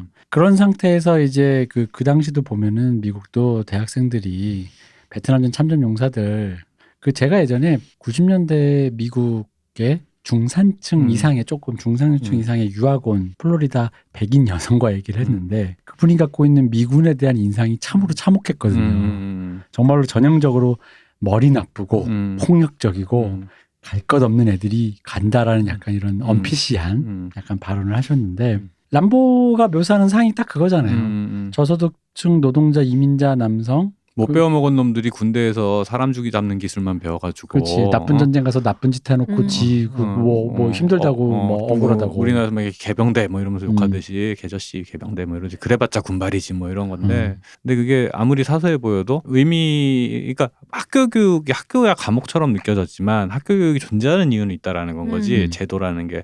그럼 그 부분에 대해서 생각은 다들 하고 있어야 되는데 내가 경험한 학교가 과목과 똑같았고 이건 억압이야라는 단순한 논리로 학교에 있는 모든 사람, 학교 제도를 대표하는 선생님, 뭐 그 안에서 모범생, 뭐 교육청 직원을 모두 악마하기 시작하면은 이건 곤란한 문제인 거거든요. 그러니까 마찬가지로 그 미군이라는 문제도 사실 계속 반복돼. 사실 지금도 해결은 안 돼요. 사실 뭐 아프간 파병된 병사들 뭐. 근데 이미 예전보다 훨씬 시니컬해지긴 했지. 이제 아예 영화에서 내가 여기 왜 있는지 모르겠어라는 얘기를 계속 하잖아. 그들도. 근데 반면에 보면은 여전히 그 질문은 유효한 게 예를 들어 홈랜드 같은 드라마 봐도 그렇고 그 질문은 여전히 이건 피해갈 수가 없는 질문이에요. 진짜로. 극단적인 상황이 됐을 때는 국민들에게 정부가 뭐라고 해야 되는가라는 건 되게 피해갈 수 없는 질문이라는 거. 너는 뭐고 나는 뭐냐라는 질문. 그러니까 그런 부분에 대한 아까도 이제 귀여운 여인도 마찬가지지만은 이런 종류의 질문들에 대해서 사실은 좀 내가 어떤 소재를 다룰 때 내가 다루는 소재가 담고 있는 질문이 뭐냐라는 것에 대해서 되게 정면으로 바라보는 거가 필요한 일인 건데. 그 지금 만약에 람보 같은 영화를 만들면 이게 이제 시비 털릴 게 많은 게 남성성, 남자, 백인, 폭력성, 폭력, 그리고 불의한 전쟁에 참가한 주제에 뭐 지가 자기도 피해자다. 그런 거기다 이제 미국 국적까지 갖고 있죠. 그러니까 국가 이제 권력에 대해서 저항. 뭐 그러니까 이런 것들이 다 시비를 일일이 털다 보니까 이런 게 어떤 내부적인 그 소재가 될 수 있는 확률이 굉장히 적어지는 거죠. 그러니까 나의 아저씨랑 비슷해지는 거죠. 그래봤자 근육질 남성이 이제 시비 털기 딱 좋잖아. 근육질 백인 남성이 뭐 어쩌겠다는 거야. 그래봤자 저 녀석이 베트남 가서 죽인 제3세계 동양인 베트남인들은 어떡할 건데. 베트남 어떡하고. 그리고 뭐 만약 이게 한국군이라 치면은 그럼 코피노는요 이런 식이라는 거죠. 그러니까 그건 또 그거고 이건 이건데 이제 그러니까 너는 그런 벌을 받아도 싸라고 하기에는 인간의 수명이 너무 길어. 저는 사실 그 얘기를 하고 싶은 거예요. 그러니까 너는 그냥 그렇게 살아 앞으로. 이게 사실 이렇게 생각을 해버린단 말이에요, 사람들이. 그러니까 이게 아까 그 쯔양 말씀하신 것처럼 하지만 쯔양이 하다가 복귀할 수도 있고 한 건데 그거가 하지만 밥줄 끊기 문화인 거지. 네. 너는 그냥 그러고 살아. 너는 그럴 만한 죄를 지었으니까 당연해. 이런 값어치를 이런 어떤 그런 거야. 람보에서도 사실은 람보를 그 공항에서 돌아왔을 때 욕했다는 12대가 사실 그렇게 됐다는 거죠. 너희들은 뭐냐. 그러니까 예를 들어 전쟁이든 뭐든 어떤 복잡한 사태 안에서 여러 가지 양상들이 있단 말이지. 여러 가지 양상이 있는데 그 양상들의 그 책임을 묻는 대상을 구체적인 개인으로 특정하기 시작하면 이건 답이 없어요. 이건 답이 없어. 근데 사실은 그 구체적인 개인으로 특정해서 책임을 지라고 있는 게 사실은 정치인이거든요. 사실은. 그죠. 거버먼트, 정부, 정치인이라는 게 사실 그 책임을 지려.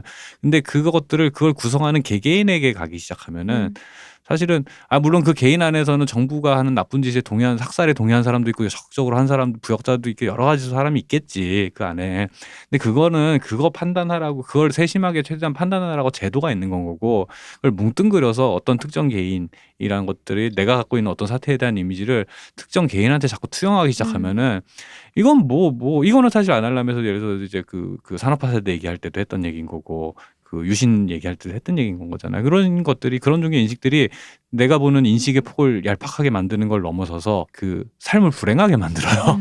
그래서 지금 생각해보면 우리도 이제 몇 년 전에 국제시장이라는 영화가 만들어졌잖아요. 네. 그때 당시에 이제 젊은 세대 특히 허지용 씨를 포함해서 아주 그냥 약간 좀 제 기준으로 약간 좀 철없는 소리들을 좀 했죠. 발작적으로 반감을 표현했단 말이죠. 그러니까 근데 그게 대부분 합치면 이런 거라는 거예요. 산업화 세대가 결국은 그러니까 흔히 말하는 그런 식으로 거기도 베트남전 가고 그러니까 네. 그런 식으로 베트남전 가서 뭐하고 저하고 해가지고 그래서 돈 벌어왔으니까 나는 뭐 그래도 좀 이렇게 열심히 살았다 이 얘기냐 사실 사람들이 그런 식으로 비판했다 이거죠. 근데 거기에 나오는 물론 황정민 씨가 연기한 그분은 거기서 스토리만으로 보면 좀 꽤 온건하게 그려지긴 했죠.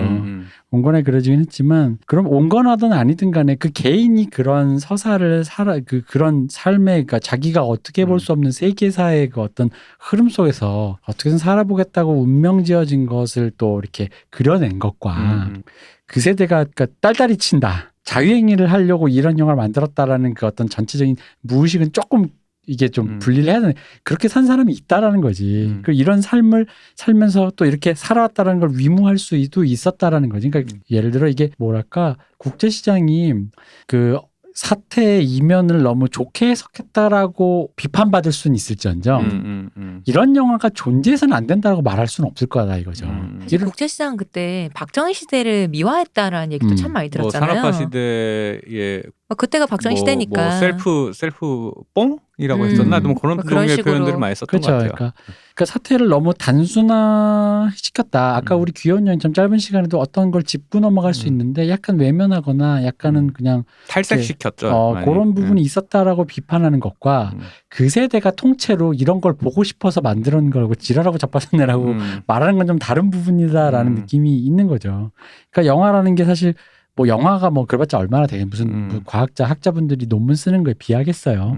무슨 얼마나만큼 사회적인 깊이를 다루고 뭐 얼마나 많은 대안을 주겠습니까? 근데 이제 결국은 뭐 위로의 기능도 있고 폭로의 기능도 있는데 그런 것들에서 좀 이제 구분지어서 얘기가 돼야 되는데 국제시장이 사실 람보에 대한 우리의 그 발작적인 그런 발작이라보다는 관성적인 얘기가 그대로 국제시장으로 갔던 것 같아요. 그래서 미국 놈들은 패권주의를 저러는데 앞에 일부에 전에 얘기했던 거랑 똑같은 게 설정 몇 개 딱 보고 그냥 코드 몇 개 버튼이 있는 거야. 그냥 단어만 나오면 발작하는 거 단어만. 버튼이 딱 눌러지면은 뭐라고? 이거 뭐 미제국주의? 뭐라고? 뭐 산업화 세대? 뭐 박정희? 이러면서 이제 버튼이 바로바로 눌려지는 건 거야. 그래봤자 산업화 세대 뭐 학교 가서 선생님들 애나 팰 줄 알지 뭐 가르치기나 했어? 뭐 이런 식으로 이제 생각을 하고. 뭐 군발이 새끼들 뭐 알겠어? 쿠데타나 저지르면서 나쁜 새끼들 이런 식으로 생각한다는 거지. 옛날에 뭐 아버지들 힘들게 일할 때 애들 다 패고 엄마 패고 그랬지 않아? 그래도 지가 집에서 무슨 일을 했어? 엄마가 주는 밥 30세 때 먹으면서 말이야. 삼식이 새끼 이러면서. 그러니까 그런 사람도 있고 저런 사람도 있는 건데 그런 것들을 복잡다단한 여러 가지 양상들을 한꺼번에 뭉뚱그려서 그냥 탓을 하지만 않으면 되는 거고 그냥 보고 그래 그럴 수 있어 라는 생각이 들면 되는 거고 만약에 저건 말이 안 되지 라고 하면 그 얘기를 하면 되는 건데 일단 이미 시작하는 시점에 몇 개 딱 코드만 보이면 그 코드만 계속 보이는 거야. 그렇게 되는 것들이 사실은 내 주변의 세계를 구성하고 있는 여러 가지 사람들, 여러 종류의 인간들에 대한 이해도를 떨어뜨리는 거고 물론 그렇게 생각하면 내 삶은 단순해서 편할 수는 있죠. 내 삶이 단순해서 편해질 수는 있겠지. 근데 그런 것들이 이제 세상을 불행하게 만드는 여러 가지 잘못이라고 하면 그리고 불행하게 만드는 여러 가지 요인 중에 하나인 것 같아요. 아니, 나만 굶으면 되는데 남까지 불행하게 만들어요. 람보를 보고 나니까 저는 드는 생각이 당연했는데 다시 드는 생각이 미디어 역할이랄 수도 있는데 사실 람보원도 그가 이제 내가 이렇게 됐는데 이러이러 했다고 이제 토로하잖아요. 그렇죠. 사실 그게 다잖아. 근데 이걸 뭐 어떻게 해야 됐습니다. 뭐 이렇게 하는 것도 없고 그렇죠. 그걸로 끝나잖아요. 근데 그럼에도 불구하고 그런 상태에 있는 사람을 보여주는 것만으로 해도 누군가에게 진짜 큰 위로가 되겠구나라는 생각이 드는 거예요. 그러니까 이것도 어서 본 얘기인데 이것도 원래 시나리오는 람보가 마지막에 자살하면 끝난다는 얘기가 있더라고요. 자살도 있고 사살도 있고. 근데 사실은 그 정도 했으면 둘 중에 하나가 맞아. 맞아요. 그 정도로 끝까지 갔잖아. 아니 동네 하나를 박살냈는데. 그러니까 주유소 다 터뜨리고 막. 사실은 그것도 아까 이제 귀여운 여인과 마찬가지로 그쵸. 대중 영화로서 그럴 순 없으니까 인 건데 그래서 결국엔 그 가장 큰 빌런으로 나왔던 그 보안관 또 결국은 죽이지 않고 제압만 하고서는 이제 자진 체포당하면서 끝나는 걸로. 나름 해피엔딩이라면 해피엔딩이지. 그리고 2편에서 또 배신당합니다. 아 그래요? 아니 포로를 끌고 산 정상까지만 오면 헬기를 온다더니 헬기가 눈앞에 왔는데 갑자기 돌아가는 거야. 안 태우고. 그래가지고 놀려?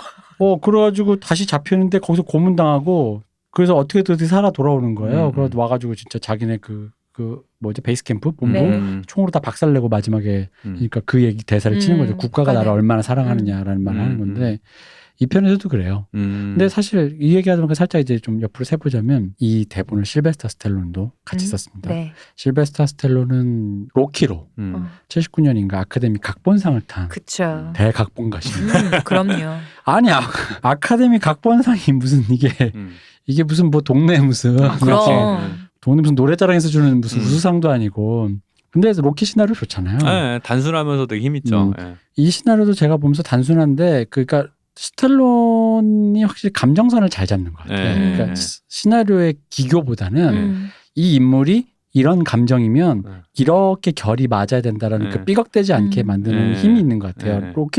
로키랑 좀 느낌이 비슷해요. 그러니까 단순한데 그 감정선이 이상하게 안 무너지는 거. 그러니까 로키에서 제가 이것도 약간 나이 들어서 이해한 장면인데 로키에서 어렸을 때 로키 봤을 때는 마지막에 끝나고 에드리안 이러잖아요. 에드리안 이게 이해가 안 됐어요. 졌잖아. 저는 지금 그 말이 이해가 안 됐어요. 저그 로키를 오늘 그래요? 기억이 안 나니까 지금 갑자기 하시는 게 이해가 제일 안 가. 유명한 장면이 그러니까 있긴 해요. 경기가 끝나고 눈탱이 밤탱이가 돼서 졌는데 피떡이 돼가지고 얼굴이 젖잘싸했어. 젖잘싸 했는데 갑자기 피떡돼서 자기가 좋아하는 그 여자 주인공 이름을 불러요. 애들아 이러는데 이게 우리 같으면 졌으니까 운다든가 아니면 졌지만 잘 싸웠다 해서 아폴론과 함께 이렇게 끌어안고 뭘 한다든가가 아니라 갑자기 여자 주인공 이름을 불러. 이게 이해가 안 됐어요. 어렸을 때. 그러니까 어릴 때 이해 못할 것 같아. 이게 왜 그러니까 너무 뜬금포인 거야. 마치 어떤 느낌으로 받아들였냐면은 내가 젖잘살 했잖아. 졌지만 잘 싸웠다. 졌지만 잘 싸웠는데 갑자기 엄마 밥 줘 이런 느낌 끝났더니 배고파. 배고파 이런 느낌처럼 느껴진 거예요. 너무 가뿐싸 느낌이어가지고. 근데 나중에 보니까 이 앞에 쌓아놓은 걸 보니까 이게 말이 되더라고. 그럼요. 그랬어야 하더라고. 그리고 그게 영화의 품격을 만약 그 장면이 없으면 그 영화가 되게 좀 심플한 권투 영화인데 마지막에 에드리안으로 튀는 그 부분 때문에 영화가 되게 고급스러워지더라고요. 그러니까 결국 사람이 이제 자기 자신만을 위해서 이렇게 열심히 사라지지 않는 거고 그걸 보면은 사실은 그냥 도시 배경 필라델피아인가 그렇죠? 네. 그냥 도시에 사는 하층민 노동자 의 삶이라는 걸 되게 잘 묘사를 해놨단 말이지. 그죠. 잘 묘사를 해놔가지고 그 안에서 어쨌든 내가 복서로서 나를 증명하고 싶은데 그 증명의 과정이라는 게 절대 쉽지가 않은 건 거잖아요. 그러니까 그렇게 그 감정선을 쭉 이렇게 왜 그래 유명한 장면이 그 고기 푸주간에서 그 고기 때리는 그 장면 유명하잖아요. 그쵸. 클리셰가 됐지 그 장면도. 그런 장면이라는 게 그런 하층민 노동자가 그 엘리트 체육인들에게 도전을 하기 위한 그 고난을 이렇게 쭉 밟아가는 뭐 그거를 갖다가 되게 묘사를 했고 그렇게 되는 게 그게 뭘 위해서 그렇게 하느냐라는 거는 나를 증명하기 위함이고 또 하나 다른 것들이 그 나를 증명한다라는 건 반대로 얘기하면 내가 사랑하는 사람에게 증명하고 싶다. 라는 건 거잖아요. 거기서는 나를 사랑해도 될 만큼 나는 그래도 이 정도 가치는 있다라는 걸 증명해보고 싶은 거죠. 거기서 상대를 이기는 게 목적이 아닌 건 거예요. 그 중요한 게 아니고. 잘 싸우는 게. 나 듣다 보니까 눈물 날 것 같아. 근데 그 장면을 나중에 보는데 그 언젠가 방송에서 로키 1, 2, 3, 4인가 뭐 이렇게 연속 방송한 적이 있어요. 제가 한 4까지 보다가 이제 잤는데 4는 그냥 그랬는데 3까지 보는데 이게 진짜 원에서 그 애들이라는 장면에서 아니 이럴 수가 이게 이렇게 눈물 날 일인가. 그러다 보니까 이제 그 스텔론이 사실 람보에서도 연장되는 게 이렇게 단순하게 성실하게 최선을 다해서 심플하게 담백한 삶을 살고 싶은 그냥 마초 남자인데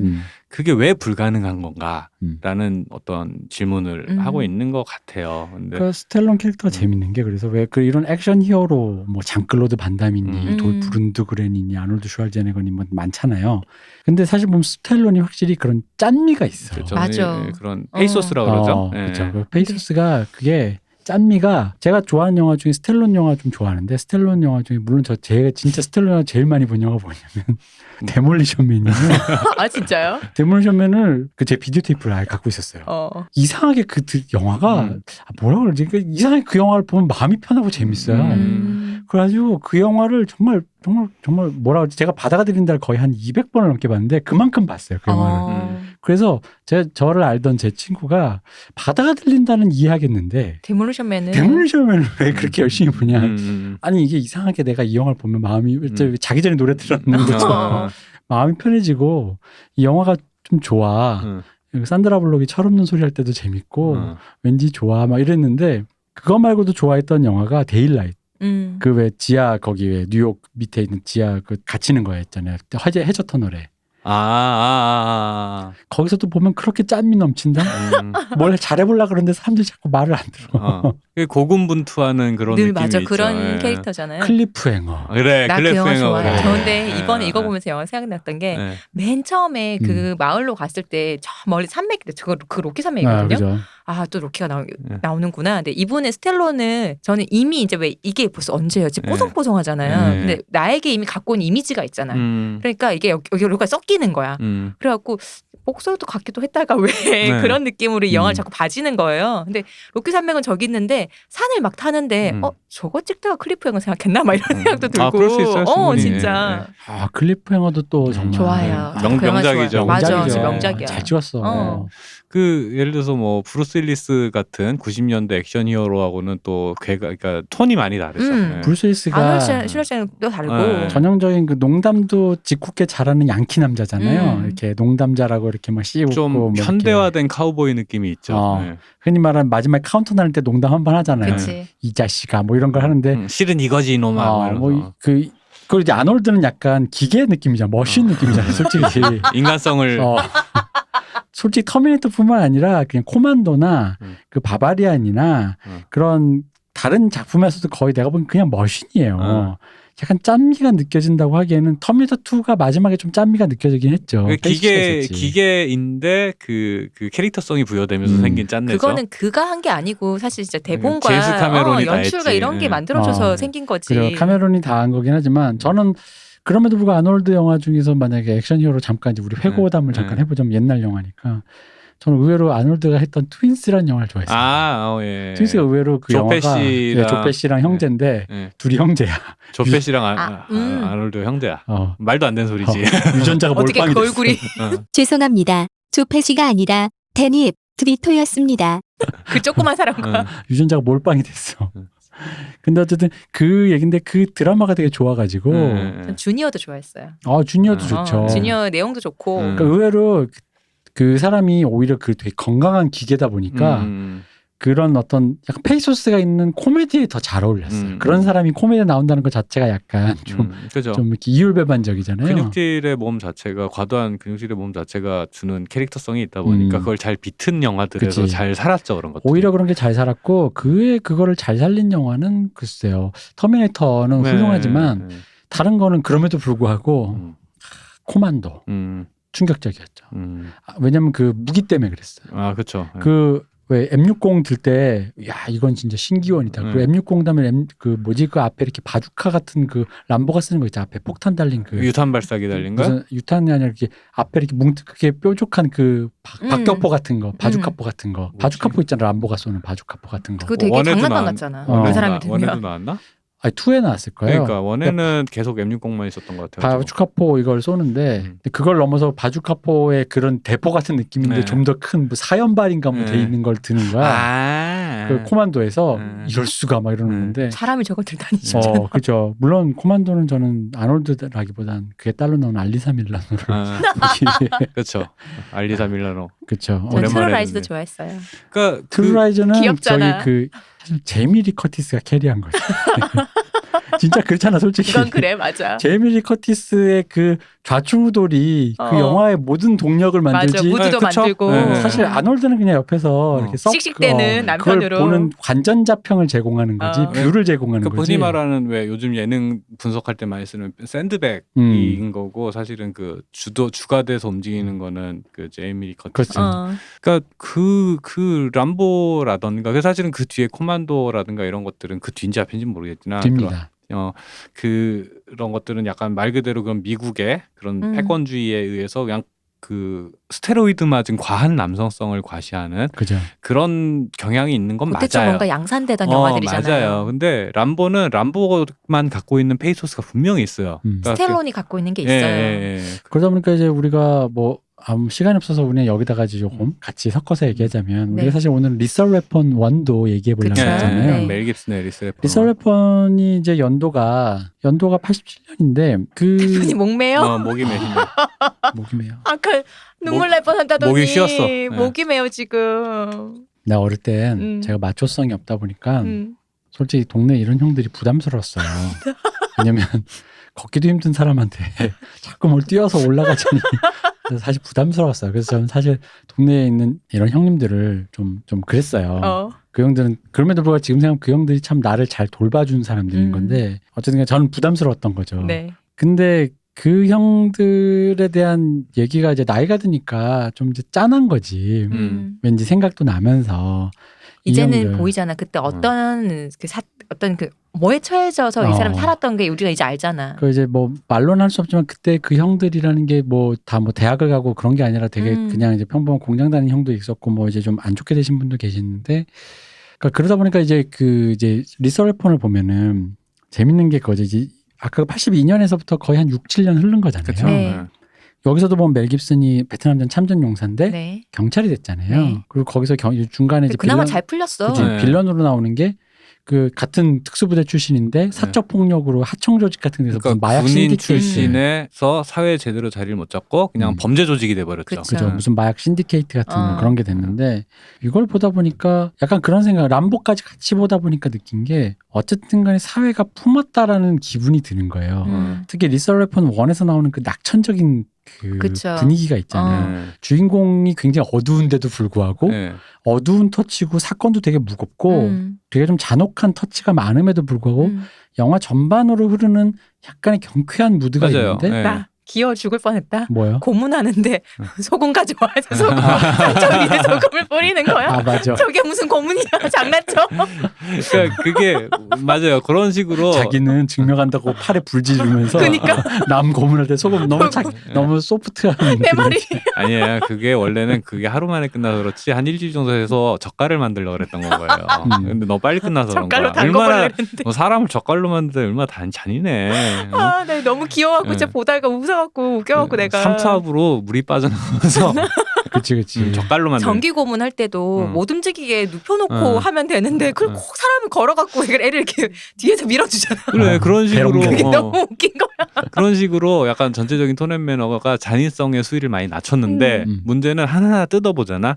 그럼 되게 하드한 설정이에요. 그럼요. 네. 그 자살 충동에 시달리는 PTSD와 자살 충동 이혼의 그 와이프가 사별한 것 때문에. 사별의 충격으로 자살 충동에 시달리는 그 백인 경찰인 거고 그리고 그 상대하는 팀도 흑인도 아니 상대 저 파트너인 데니 글로버는 네. 되게 유쾌하게 자리 잘 잡은 사람인데 그 나쁜 놈들은 보고 있으면 범죄 조직이고 매춘 마약 뭐 온갖 나쁜 짓은 다 손대며 그쵸. 사람 죽이는 거 아무렇지도 않게 생각하고 첫 장면부터 이제 자살로 시작을 하잖아요. 네. 근데 그런 거 보면은 되게 암울한 설정의 건데 되게 유쾌하게 맞아요. 이렇게 해놨 다듬어놨어요 이거를. 그래서 뭐 그게 이 리서레폰 영화가 뭐 그래서 옳다 뭐 옳은 주제를 뭐 다시 보니까 뭐 되게 무슨 옳은 주제를 웅변한다 이 얘기하려는 게 아니라 사회가 그러니까 람보에서 가졌던 7월 4일생에서 가졌던 그런 문제의식이 어쨌든 간에 그 내부에 흔히 말하는 어쨌든 사람 구실하고 사는 사람이 되어가고 있다라는 그 묘사들이 나온다는 거죠. 거기서 데니 글로버도 솔직히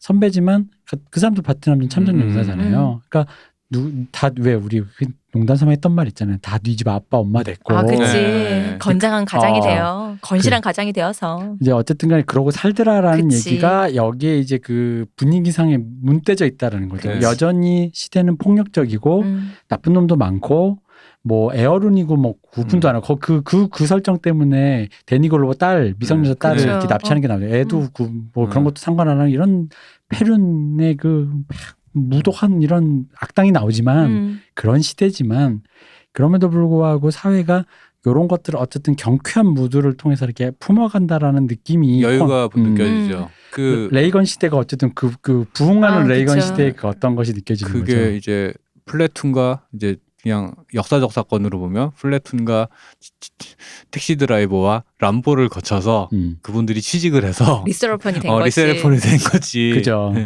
리셀폰 보면 또 느꼈던 게 아마 이게 다이아드 초반 시즌도 그랬던 것 같은데 그때쯤에 빌런으로 나온 캐릭터가 아직 나치의 그런 걸 못 벗은 느낌의 캐릭터들이 많이 백인 남자 그렇죠. 약간 나치 같이 독일인 같이 생긴 왜냐면 사람들 왜 나치 느낌이 나냐면 그 금발 대부분 애들이 여기서도 멜 깁슨도 되게 흔히 말 히피 같잖아. 네. 그쵸 머리 되게 길고 되게 반듯해. 예.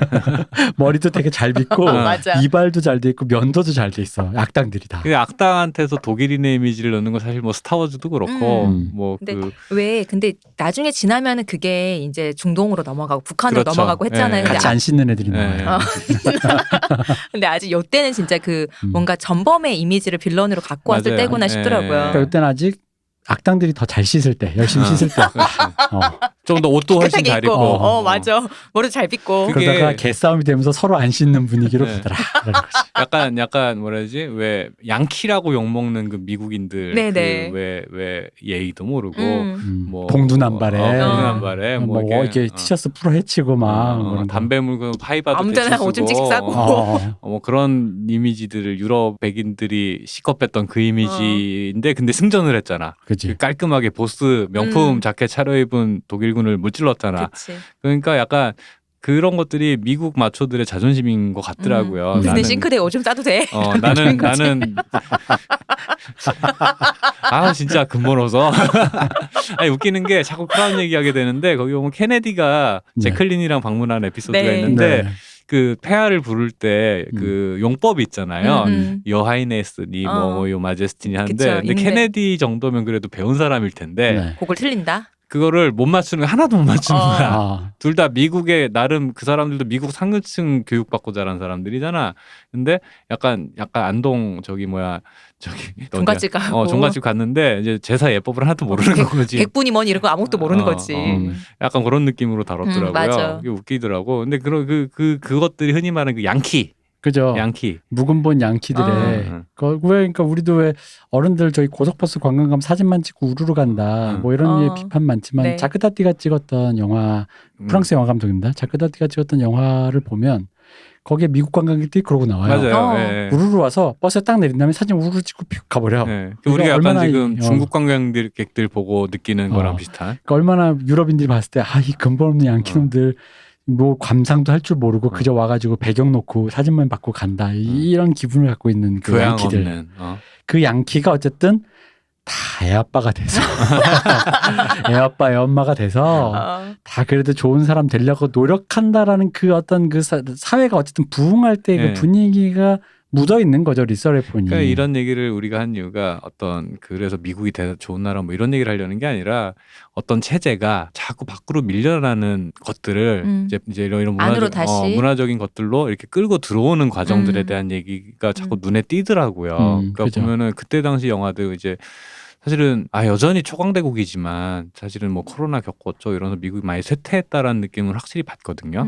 받는데 자꾸 이제 미국이 가장 강성하던 시절의 작품들이나 예술 작품들, 영화, 음악 이런 것들을 보다 보면은 이게 뭐 저도 그런 문제에 대한 전문가가 아니라서 뭐 확실치는 않지만 물론 이제 제가 성장할 때 본 거를 좀 과대평가하는 경향도 분명히 있지만 그러니까 한창 이제 저희가 자랄 때 봤던 7, 8, 90년대 음악, 뭐 영화, 뭐 심지어 순수 예술 분야까지도 보면 정말 대단했거든요. 전 세계 모든 걸 다 빨아들였지. 모든 인재를 그 미국이 다 빨아들여서 내놓는 그 수많은 위대한 작품들을 보고 있으면은 사실은 아직도 그 자장에서 사실 뭐 항상 연속성이라는 게 있는 거니까 당연히 그 자장 안에서 움직이는 거긴 한데 그런 식으로 어떤 외부로 밀려나가는 어떤 것들을 체제 안으로 이렇게 포섭해 오려는 여러 가지 노력들이라는 거는 지금 뭐 예나 지금이나 지금도 예를 들어서 뭐 HBO에서 만드는 그 뭐 제네레이션 킬이라든가 이런 식으로 그 혹은 뭐 무슨 스나이퍼였지 아메리칸 스나이퍼 같은 작품들도 보면은 그런 식으로 되게 저는 아메리칸 스나이퍼 보면서도 여전히 사실은 사람들이 한국인의 관점으로 볼 때는 총기 소유도 이해가 안 되고 총기 자유라도 이해가 안 되고 그리고 그 흔히 말하는 레드넥, 화이트 트래시, 트럼프 지지자 이해가 안 되겠지. 이해가 안 되는데 그 사람들이 어떤 정신세계 위에서 살고 있나라는 것에 대해서는 사실은 그 문제는 함부로 그러니까 트럼프를 지지하는 건 바보 같은 짓으로 보일 수는 있으나 그러니까 모든 사람이 잘 교육받는 거 아니잖아요. 근데 그 사람들이 어떤 멘탈리티 안에서 이런저런 세계관을 갖고 어떤 세계관을 갖고 살고 있는가라는 거에 대해서 어쨌든 클린트 이스트우드나 이런 사람들이 그러니까 그 사람들이 그들을 대변한다고 욕할 게 아닌 거예요. 그들이 왜 그 사람들의 삶을 묘사하고 그 사람들의 정서를 묘사하는 걸 보면서 이해를 해나가야지 그 다음이 얘기를 할 수가 있는 건데 트럼프 이런 거야. 인터넷 게시물 트럼프 지지자 수준 이러면서 해. 그 반대편도 똑같아. 아니 왜 한국 사람이 미국 투표 보고서는 부정투표라고 흥분을 하고 있는지 난 이해가 안 되는데 일단 기본적으로 미국 투표 제도에 대한 이해도 잘 없는 것 같고 그런 걸 보고 있으면은 약간 그 여러 가지 관점을 좀 그러니까 나는 미국인이 아니지만 미국 내부의 관점. 그러니까 사실 옛날에 그 얘기도 많이 했잖아. 북한 볼 때 내재적 관점 이러면서 북한인의 관점도 이해를 해야 된다 뭐 이런 소리 했잖아. 나 그 얘기 완전 개소리라고 생각 안 해요. 마찬가지로 그 우리가 잘 모르고 외면하기엔 너무 영향이 큰 나라이다 보니까 그러니까 그들 내부의 관점에서는 어떤 정서가 역사적으로 흐르고 있는 건지 저는 람보의 감수성이나 그 아메리칸 스나이퍼의 감수성이나 사실은 일맥상통하는 부분이 있다라고 느껴지거든요. 그러니까 아메리칸 스나이퍼와 그런 어떤 뭐랄까 가치가 있는 작품인데 제가 드리고 싶은 말씀은 네. 그걸 왜 그 아메리칸 스나이퍼에 사실 그 사람의 PTSD가 네. 그 이라크전 네. 그쪽이잖아요. 그러니까 이라크전에서 PTSD 걸린 현대 미국인의 멘탈을 왜 한국전 참전용사 출신 노인네가 만들고 있냐는 거지. 내 말은 젊은이가 안 만들고. 젊은이야 이거 젊은이까지는 아니지만은 저 누구야 저기 그래도 그래서 캐서린 비글로우가 만든 제로 다크 서티나 뭐 저거 그 허트로커나 그러니까 사실은 캐서린 비글로우 감독이 여성이기는 한데 사실은 약간 좀 그런 마초적인 감성을 되게 잘 다루긴 하잖아요. 근데 그 어쨌든 여성 감독 특유의 어떤 섬세함이라는 게 분명히 있어요. 근데 보면은 그런 사람 그렇게 참전해서 그 참전 용사까지는 아니지만은 그 참전한 군인은 아니지만 예를 들어 제로 다크 서티 같은 경우도 보면은 어쨌든 CIA에서 근무하는 여자 직원 그 제시카 차스테인이 연기를 하죠. 네. 그러니까 10년 넘게 국가의 위협을 쫓아다닌 얘기잖아요. 근데 왜 그렇게까지 하나라는 걸 보고 있으면 사실 거기에 대한 딱히 답을 주진 않아요. 답을 주진 않는데 그런 것들이 이 사람들에게 어떤 의무감과 책임감을 분명히 부여하는 어떤 것들이 있다라는 건 거죠. 그러니까 그 관점에서 생각을 해보면은 그냥 마냥 외부의 관점에서 이 한심한 놈들이라고 할 건 아니라는 건 거죠. 그거를 좀 이해하고 그게 또 꼭 남 얘기만도 아닌 게 우리 내부에서도 사실은 천안함이라든가 뭐 연평해전이라든가 이런 것들에 대해서 사실은 되게 양쪽에서 극단적으로 서로 후려치거나 그러니까 올려치는 게 왔다 갔다 하는 그게 있어요. 근데 그거에 대해서도 우리가 단순하게 예를 들어서 막연하게 사실은 이제 386의 영향 아래에 있는 세대에게는 국가주의적인 관점에서 어떤 사건을 갖다 좀 높여서 얘기하는 것에 대한 반사적인 거부감이 있어요. 되게 반사적인 거부감이 있는데 그럼 우리의 젊은 청년들한테 뭐라고 해줄 거라는 거야. 니들이 복무를 해야 되고 세금을 내야 되고 위기가 왔을 때 뭔가를 해야 됐을 때 이렇게 얘기가 되게 국가주의자 꼰대 같은데 이거는 그냥 너무 체제가 있으면 체제가 당연히 해줘야 되는 답인 거예요. 내가 국가주의자가 되겠다는 소리가 아니라 그거는 그냥 옆에서 볼 때 저 집에서 빵을 팔고 있으면 빵집이 해야 되는 일인 거야. 저거는 맛있는 빵을 만들어야 되는 것처럼 체제가 있으면 체제가 내줘야 되는 답이라는 게 있다라는 건 거죠. 근데 뭐 어쨌든 체제에 대해서 그런 식의 그걸 우리 지난 문쌤 때도 얘기했지만 경험을 해보지 거의 않으니까 그 체제를 느껴본 적이 없으니까. 네, 그렇죠. 네. 그러니까 세금 떼간다고 화내는 거예요. 네. 왜냐하면 세금 떼가는 것보다는 내가 쥐고 있는 게 낫거든. 나는 체제 맞다고 생각하는 거거든. 그치. 체제가 뭘 하는지 모르겠거든. 내가 떼가서 뭐 어떤 효과가 있는지도 모르겠고. 그치, 학교 잘 다니고 있는데 갑자기 군대로 끌고 가고. 군대 끌고 이 돈 가져갔다가 뭐 지들 뭐 어디 뭐 저기 뭐야 최순실 딸내미 저기 말인 한 마리 더 사주는 거 아니야? 이런 그냥 그런 생각밖에 안 든다는 거지. 그래놓고 뭐 기업이 지가 잘못해서 자빠지려고 하니까 세금으로 넣어가지고 기업 살린다고. 나는 동의한 적 없는데 약간 이런 식으로 국가와 체제를 경험을 해본 적이 거의 없는 거죠. 체감이라는 말이 더 맞는 것 같네요. 그렇죠. 체감. 그러다 보니까 오직 있는 거라고는 그런 무슨 약간 그걸 굳이 폭력이라고 말하기는 좀 근데 강압적이거나 강제적인 기억, 뭐 군에 끌려갔다. 뭐 세금 폭탄 맞았다. 뭐 이런 식의 어떤 강제적인 기억으로만 이제 인식을 하다 보니까 체제를 그러니까 지금 제가 다시 돌려 말하면 아까 아메리칸 스나이퍼랑 똑같습니다. 제로 다크 서티나 허트로커 같은 거. 그거 지금 감독님. 우리 박바사님 어머니랑 동갑이시라는 캐서린 비글로우가 왜 이 양반들이 이런 거 찍고 있냐 이거지. 젊은 세대는 뭐 하냐라는 거지. 젊은 세대에 대한 비전이라는 게 과연 있었던가.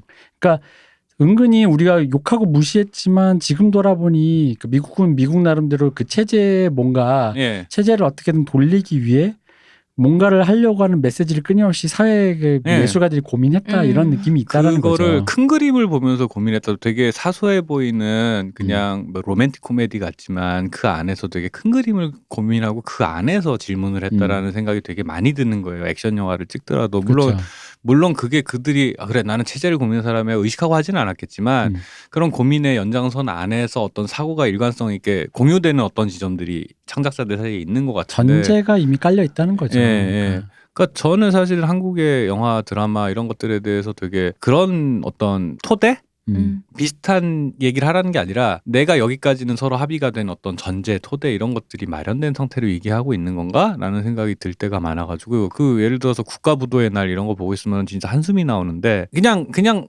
나라가 어떻게 돌아가는지 아예 몰라요. 이 영화는. 그러니까 그런 예를 들어 거대 담론을 다루겠다고 왜 국가부도회나 IMF 사태를 다루는 얘기니까 되게 큰 얘기잖아.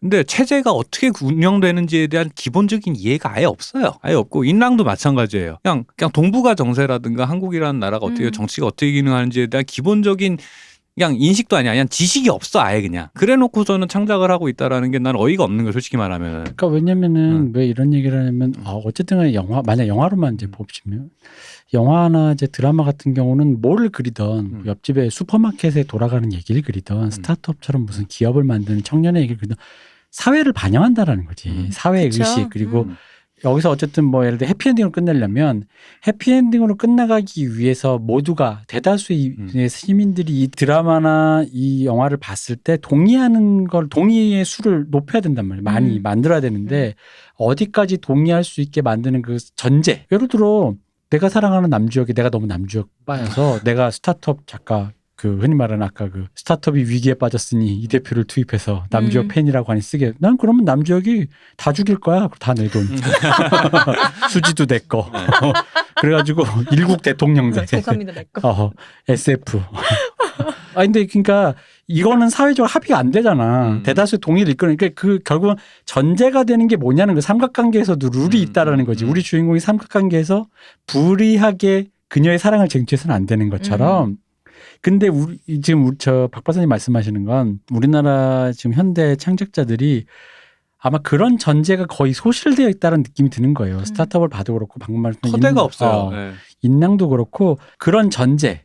이 사람이 어떻게 해서 어떻게 가느냐라는 걸 전제. 근데 한국이 마련했던 전제는 문제의식은 딱 하나 있었죠. 2000대 영화가 이제 한국 영화가 라이징하던 시절에 그 얘기가 지금의 연장선인 거잖아요. 지금 우리가 방금 말했던 그 결과.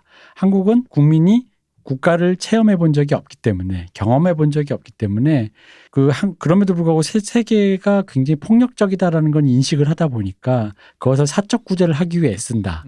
그러니 그 사이에 인민의 관계에서 갑툭하는 관계 그 국가라든가 단체에 대해서 약간의 경기를 일으킨다. 부정적으로 묘사를 하죠 일반적으로. 네. 경기를 일으킨다라는 게 기본적인 그 한국 영화의 거의 전제들이잖아요. 의식제 전제. 뭐 나홍진 감독 영화를 봐도 그렇고 뭐 다른 봉준호 감독 영화를 봐도 그렇고 거기서 항상 체제는 기능하지 않아요. 그죠. 체제는 기능하지 않고 체제는 아무것도 해결해주지 않아.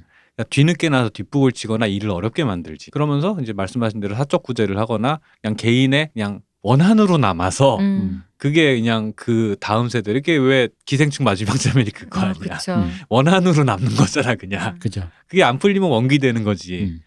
그러니까 그런 식의 것들이 도대체 그러니까 그렇다고 해서 가끔 체제를 다룬다는 영화들을 보면 뭐 내부자 그냥 악으로 가는 거 거기 그냥 복마전이잖아 거기서. 거기는 그죠. 그러니까 그거는 어떤 제가 거기에 내부자에 나오는 그 내부자들을 이해할 틈이 없잖아요. 네, 그러니까 그냥 그 사람들은 퓨어 이불이잖아요. 그러니까 판타지계예요 거기 그 안은. 그러니까 근데 문제는 사람들이 그 영화를 보고 실제 세계가 그렇다라고 생각을 해. 그런 사람도 있고 아닌 사람도 있겠지. 근데 그렇게 단순화시킨 어떤 이미지들이라고 하는 것들이 그러니까 예를 들어서 민주화 세대들이 민주화 얘기를 하는 거는 어느 정도 공유되는 토대가 있어요. 비슷해 정서나 얘기가 가는 방향에. 근데 거기에서 조금 벗어난 사람들이 그 영향 받은 상태에서 영화를 찍잖아. 그럼 강철비 같은 게 나오죠. 그죠. 이거는 우리가 아까 그 귀여운 여인이라든가 이런 영화들이 나중에 판타지성으로 끝을 냈다라고는 했는데 이거는 거기다 갖다 댈 것도 아니에요. 이거는 판타지도 뭣도 아니고 이걸 뭐라고 얘기해야 되죠? 제가 그 영화 보고 나서 매드죠, 매드. 했던 말이 기억이 안 나는데 우리 단톡방을 예전에 다시 한번 찾아봤는데 기억났어. 이럴 건 박정희 왜 이렇게 싫어했어? 그러니까요. 맞아요. 네. 그러니까 박정희도 외세가 침략하면 우리 식구인 거야. 라는 느낌인 거지. 이럴 건 박정희 왜 이렇게 싫어했어? 라는 거지. 근데 그게 무슨 이제 예를 들어서 약간 고민을 좀 덜 해도 되는 그냥 흔히 말하는 헐리우드의 B급 영화 정서에서 그냥 외계인도 침략하고 뭐 이래야 되고 뭐 이런 것 게 아니라 이게 메이저에서 만들어지고 메이저에서 소비되는 영화인데 기본적인 이해가 없어요. 이 상황에 대한. 근데 그런 것들이 민주화 세대까지는 그래도 세계를 이해하는 틀이 맞던 동의를 그들에게 동의를 하던 하지 않던 어느 정도 정돈이 돼 있었는데 그 세대가 힘을 잃고 나니까 인자 표류하는 건 거예요, 그냥. 거기에는 이해라기보다는 믿음만 있죠. 네, 그렇죠. 어쨌든 간에 옆집에서 뺨 맞으면 맨날 죽일 것처럼 나 보증 세워놓고 도망간 우리 오빠가 그래도 그나마 맞아, 그 새끼 얼굴 때려준다. 그 옆집 놈보단 나을 거야라는 그럼. 이상한 망상 믿음이 있잖아요. 있죠. 걔가 그지? 우리 집 저 집문서 갖고 나가서 도박하고 대부분 내 합의금 뜯어갈 것 같은데.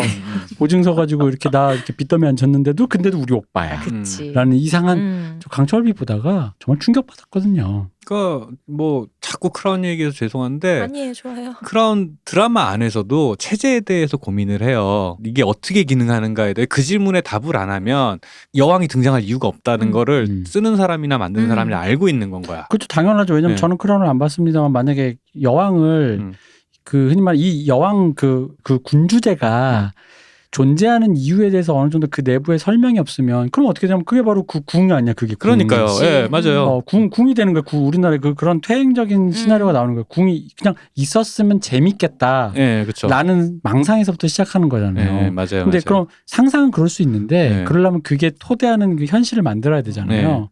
저 옛날에 왜 우리 그 얘기 기억납니까? 일종군의 로스트 메모리즈 볼 때. 아, 네네네네. 로스트 메모리즈 볼 때 왜 그게 이제 한일 합방이 계속 유지됐으면이잖아요. 그래서 이제 한국인 테러리스트가 이제 뭐가 미래에서 활약한다 이런 건데 우리 그때 그 얘기했잖아요. 한국인이 저럴 리가 없다. 그렇죠. 한국인이면은 거기에서 이미 주요 자리를 뚫고 올라갔지. 우리가 투표로서 이미 뽑았어.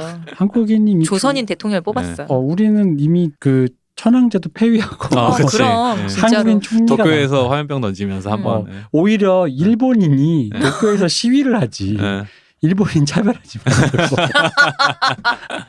그러니까 그런 식으로 되게 정확한 지적을 하신 것 같아요. 그게 빠지면 그 고민이 빠지면 궁이 된다라는 말씀이 되게 정확한 표현인 것 같아요. 그걸 안 하니까 그냥 망상인 거죠. 그냥 거기서 꽃놀이패를 보고 싶은 것 말고는 없다는 거예요. 그러니까 흔히 말 아이돌 소비하듯이 왕실을 보고 싶다라는 그 얘기 말고는 크라운이 존재할 수가 없게 되는 거잖아요. 그럼 얄팍해지는 거지. 그러니까. 그래서 그 질문을 그냥 처칠 실존 인물인데 등장해서 그냥 정확하게 얘기를 해요. 당신 어떻게 생각하시냐. 그래야지 이 드라마가 만들어진 당위까지 그러면서 심지어 거죠. 그것 때문에 이 드라마의 드라이브가 걸려요. 얘기에. 그러니까 예를 들어 내가 그 국가부도의 날을 보고 어처구니가 없었던 건가. 아니 관료들이 그렇게 얄팍할 리가 없잖아요. 당대 최고의 엘리트 어쨌든 좋은 사람이든 나쁜 사람이든 나와서 근데 문제는 그냥 IMF를 끌고 온 이 사악한 관리들을 내가 막아야 돼라는 재난 영화로 만들어놨어요. 뭐냐는 거야 이게. 그러면은 이렇게 됐을 때 IMF에 대한 이해는커녕 그래가지고 아주 그냥 순진하고 그냥 애국주의적으로 얘기를 하자면 다시 IMF라는 비극을 맞지 말아야겠습니다라는 목적을 위해서도 전혀 도움이 안 되는 얘기예요 이거는. 그 마찬가지로 인랑 뭐 SF니까 그럴 수 있다 치지만 안 됩니다. 일단 영화 시작할 때 설명하는 배경이 일단 말이 안 돼요. 동북아에서 그런 일은 있을 수가 없어. 그럼. 거기서도 그러니까 로스트 메모리즈 때도 우리가끼리 얘기했던 거지만 거기서도 그래요. 감독님은 한국인을 너무 몰라. 저는 진짜 아직도 기억나. 그 영화 보고 나서요. 저 진짜 실제 두통이 왔어요. 로스트 메모리즈 보고 나서 머리가 아픈 거야. 그러니까 내가 발을 딛고 사는 이 사회에 대해서 그걸 갖다가 뭐 정밀묘사라는 얘기가 아니에요. 어쨌든 이 사회가 어떤 메커니즘으로 돌아가고 어떤 성격을 갖고 있는지에 대해서 완벽히는 아니다. 미국에서 만드는 영화들도 민주당 지지자들이 만드는 영화들을 체제에 대해서 되게 나이브하게 생각하는 경우 많아요. 근데 최소한 그래도 사회가 이런 거지라는 고민 정도는 하고 나서 그걸 묘사를 해주는 게 맞지 않냐라는 생각이 드는 거예요. 스타트업도 사실은 넓게 보면 비슷한 게 그분께서 스타트업 그 벤처 캐피탈이 어떻게 돌아가는지 잘 모르시더라고 보니까. 그 예를 들어서 그 왓챠에 있는데 HBO에서 만든 그 실리콘밸리라는 드라마가 있단 말이죠. 약간 빅뱅 이론 같은 그 시트콤인가 하고 시작하는데 실은 그렇지가 않아요. 그러니까 가다 보면 좀 왜 그렇게 되냐면 실리콘밸리에서 진짜 투자 받고 뭐 주식 받고 다시 뭐 엑시트한다 그러지 이 과정을 갖다 막 묘사를 하는데 그 안에서 얼마나 그 큰 돈이 왔다 갔다 이전 투구가 장난 아닐 거 아닙니까? 그 얘기를 묘사하다 보니까 점점 무거워져요. 근데 그렇게까지 가란 건 아니지만 최소한 이 동네의 생리가 어떤지에 대해서는 좀 이해를 하고 가야 되는데 진짜 그냥 동화를 만들어 놓으니까 다 탈색시킨 다음에 동화를 남기니까 그러니까 거꾸로 얘기해도 그거를 오히려 재밌는 사람들이 원하는 재밌는 얘기를 만들려고 그렇게 한 거였겠지만은 거꾸로 그렇게 함으로써 이야기가 갖고 있는 그 드라이브 다이나믹이 안 걸려요. 그러면서 그러니까 힘이 빠지는 거 계속 어려운 질문 다 피해가니까 힘이 빠지지. 그렇죠. 그러니까 동화가 돼서 문제가 아니라 아니 동화도 네. 할 수 있죠. 작동 원리들을 다 이제 이게 이제 귀여운 여인이 만약에 아까 우리 시나리오에서 못 만드는 거 불편한 건 빼겠다라는 거랑 이게 사실 같은 얘기예요. 그렇죠. 그러니까 그런 것들이 방금 말씀하신 크라운의 그런 얘기들 대통령제는 왜 대통령제입니까 같은 얘기를 만약에 한다면 우리가 입헌 군주제를 왜 유지해야 되죠? 라는 그 질문들. 예를 들어 대통령제에서 어떻게 생각하시는가 하면 갑자기 댓글이 그럴걸요. 이거 약간 시나리오 작가 왠지 약간 국민의힘 쪽 같은데요. 그러니까. 약간 민주주의를 부정하시는 것 같은데 뭐 약간 오늘 반대에서도 시나리오 너무 386 그거 아니야? 뭔가 이렇게 언제든지 말이야 정부를 뒤집으려고 하는 약간 진보 빨갱이야, 좌파 뭐야. 이런 식이라는 거지. 근데 이제 그러니까 뭐 사람들이 어떻게 피드백을 주는 건 또 차치하고더라도 그러니까 이런 거죠. 그러니까 내부에 기본적으로 흐르고 있는 정서적인 그 구조를 전혀 이해하지도 못하고 이해할 생각도 없고 그리고 심지어는 그걸 끌어안는 생각도 없는 거지. 그래. 근데 그렇다면은 그 사람 지금 쓰고 있는 시나리오 작가분들이 정말로 다들 그래서 그럴 거라고 같지는 않아요. 근데 그런 류를 외려 원해서라고 생각해서가 아닐까요? 그게 이제 시청자들이 외려 이런 걸 원한다라고 생각해서. 맞아요. 맞죠. 그건 맞아요. 그러니까 이게 돈이 되게 자주 쉽게 이력해야 먹혀라는 그 원리 아래 움직이는 그치. 건 맞는데 이제 그런 것들 안에서 포기해야 될 것과 지켜야 될 것들 혹은 그럼에도 불구하고 그 안에서 사실은 진짜 쉽게 하면 그렇게 하는 게 더 재밌어지기 때문에 제가 얘기하는 거예요. 맞아요. 그러니까 왜냐면 결국 우리가 아까 비판점이라고도 말할 수도 있겠지만 어쨌든 그 귀여운 여인은 결국 해피엔딩의 동화로 끝났고 이 람보도 어쨌든 조금 연성화 시켰고 리썰 레포는 뭐 더 말할 것도 없죠. 그쵸. 그러니까 그거는 결국 그렇게 연성화를 시키거나 뭐 그 동화로 끝나는 이유는 방금 말씀 그렇게 해야 먹히는 거라는 것 때문에 했을 거야. 네, 분명히 그렇죠. 그 시절에도 시나리오 작가가 이것보다 더 파괴적이거나 이것보다 더 잔인하거나 주인공이 죽으면 안 돼. 이것보다 좀 더 뭐 현실적으로 뭐 이렇게 하고 뭐 그치. 헤어져서 리차드 기억에 버림받고 자살하는 목매다는 걸로 끝낼까 이럴 수도 있어. 이게 더 현실적이야라고 생각했을 텐데. 근데 그러니까 그 정도의 수준을 가이드를 따라가면서도 그럼 내가 어쨌든 간에 여기서 어쨌든 이거를 지금 주웠으니까 내가 지금 길 가다가 이런 주제를 주웠어. 그러면 아까 말했듯이 밟고 가야 되는 건 밟아야 된다는 그렇지. 거지 충분히. 근데 안 밟으려고 하는 거지. 그러니까 스타트업을 했는데 스타트업이 갖고 있는 그 안 밟는 거. 젊은이들이 뭘 하려고 하는데 안 밟는 거. 그건 안 밟는 거라는 거지. 그러니까 그 인랑의 맨 처음에 그 나레이션처럼. 나레이션 뭐 세상 사람들이 한국 사람을 너무 중요하게 생각해. 네, 그러니까. 난 놀랬어. 그러니까. 그래서 스타트업을 4일까지밖에 뒤는 못 봤지만 그냥 그런 거예요. 그러니까 스타트업을 했으면 기가 막힌 아이디어로 아이템을 갖고 투자를 일으키고 회사를 만들어 사람들의 인재를 만들어내는 요 과정이 어떻게 될까 궁금하잖아. 네. 근데 아마 그걸 못하고 그냥 그 쩐주 우리 알지 않나요? 쩐주인 김선호의 호의에만 매달리고 있겠지. 안 봐도 비디오와 뒤가 그럴 거라는 거를. 그래서 그걸 피하기 위해서 네. 그 잘못된 선택을 네. 우회하다가 잘못된 선택을 하게 돼요. 아 그래요? 그래서 그 잘못된 상태에 빠져서 네. 스포일러지만 어차피 상관없어. 내 남주영 눈에 또 피눈물 쏟았다. 그 표현 좋아했잖아요. 네. 그래서. 너무 좋았습니다. 그러니까 그런 부분들에 대해서 뭐 그렇다고 진짜 현실에서도 먹힐 만한 아이템을 가져와라가 아니라 그럴 법한 이야기들을 하면서 당연히 그 안에 있는 그 원리들에 대해서 엑기스만 뽑아서 요건 재밌겠네 하고서는 가져와서 이제 재조립을 하면 되는데 이제 거기에 관심이 없는 건지 혹은 잘 모르는 건지 그런 것들이 그러니까 저는 사실은 인랑이나 뭐 국가부대 이런 그냥 시작부터 몰입이 안 돼요.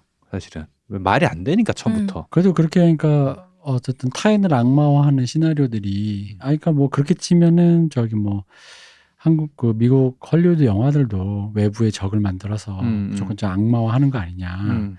뭐 맞죠. 맞는데 그러니까 그리고 그 중에는 이제 인디펜던스 데이처럼 저희들도 비판적으로 보는 때는 그렇죠.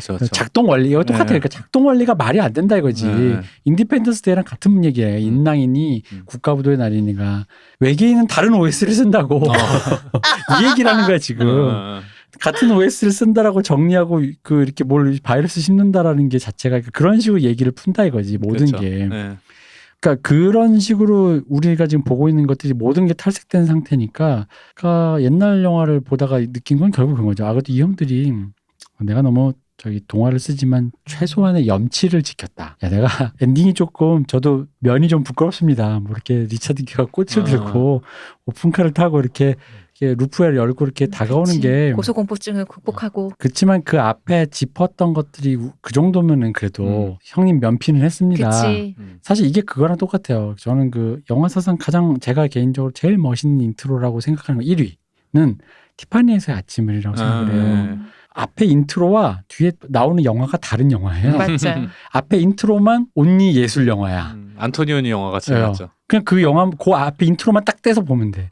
그게 그 유명한 그 흔히 말하는 새벽에 어디선가 블랙드레스를 입고 어디선가 놀다 온 근데 그녀가 너무 깨끗하고 고와. 내려서 조용히 티파니의 그 보석을 딱 보는 그 그치. 장면이잖아요. 네. 아, 진짜 안토니오 영화지.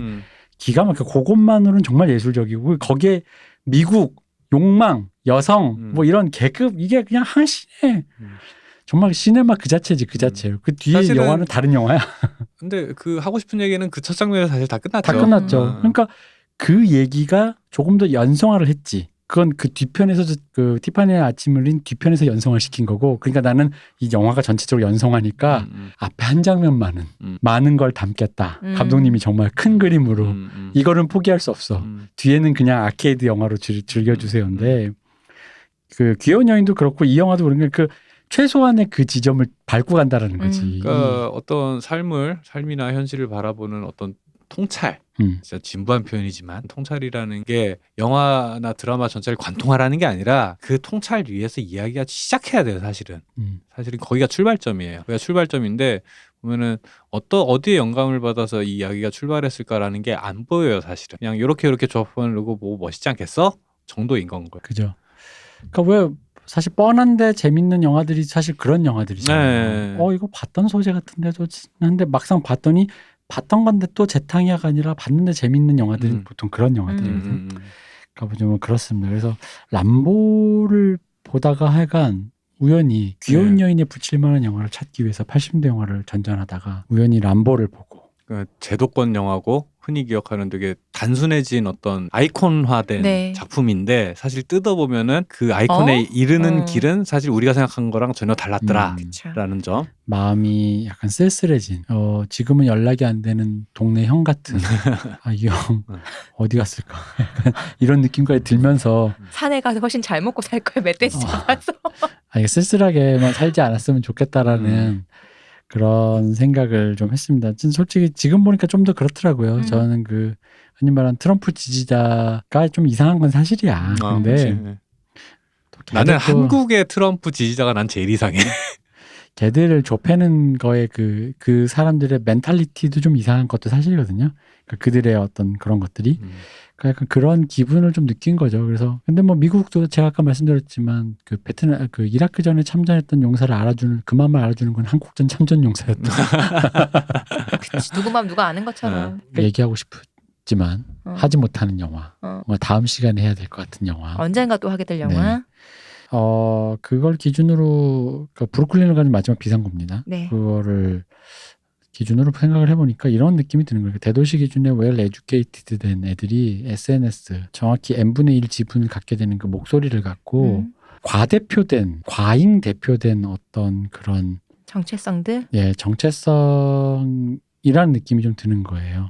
그러니까 사회적으로 계급 분화가 너무 완료되다 보니까 그런 걸 구경도 하고 한 적도 없고 본 적도 없는 친구들이 그리고 이제 어른들은 사실 관심 없지. 이제 나 늙었는데 뭐 그냥 집 사고 이제 편하게 사시는 분은 뭐 관심 있겠어? 옛날에 뭐 영자의 전성시대 영자가 어떻게 사는지 내가 이제 알게 뭐야. 그거야 나 젊을 때 얘기지. 근데 샌프란시스코, 뉴욕 무슨 이런 데 오레곤 이런 데 사시는 분이랑 그리고 서울에서도 그런 사시는 분이랑 저기 뭐 미네소타, 미시간 뭐 우리로 치면 저기 뭐 어디 뭐 이런 사시는 분이랑 그 목소리의 균등치가 SNS를 통해서 굉장히 집중적으로 터지는 게 좀 다르다라는 거지. 그러다 보니까 본 적 없는 거에 대한 과잉된 뭐랄까 불편함?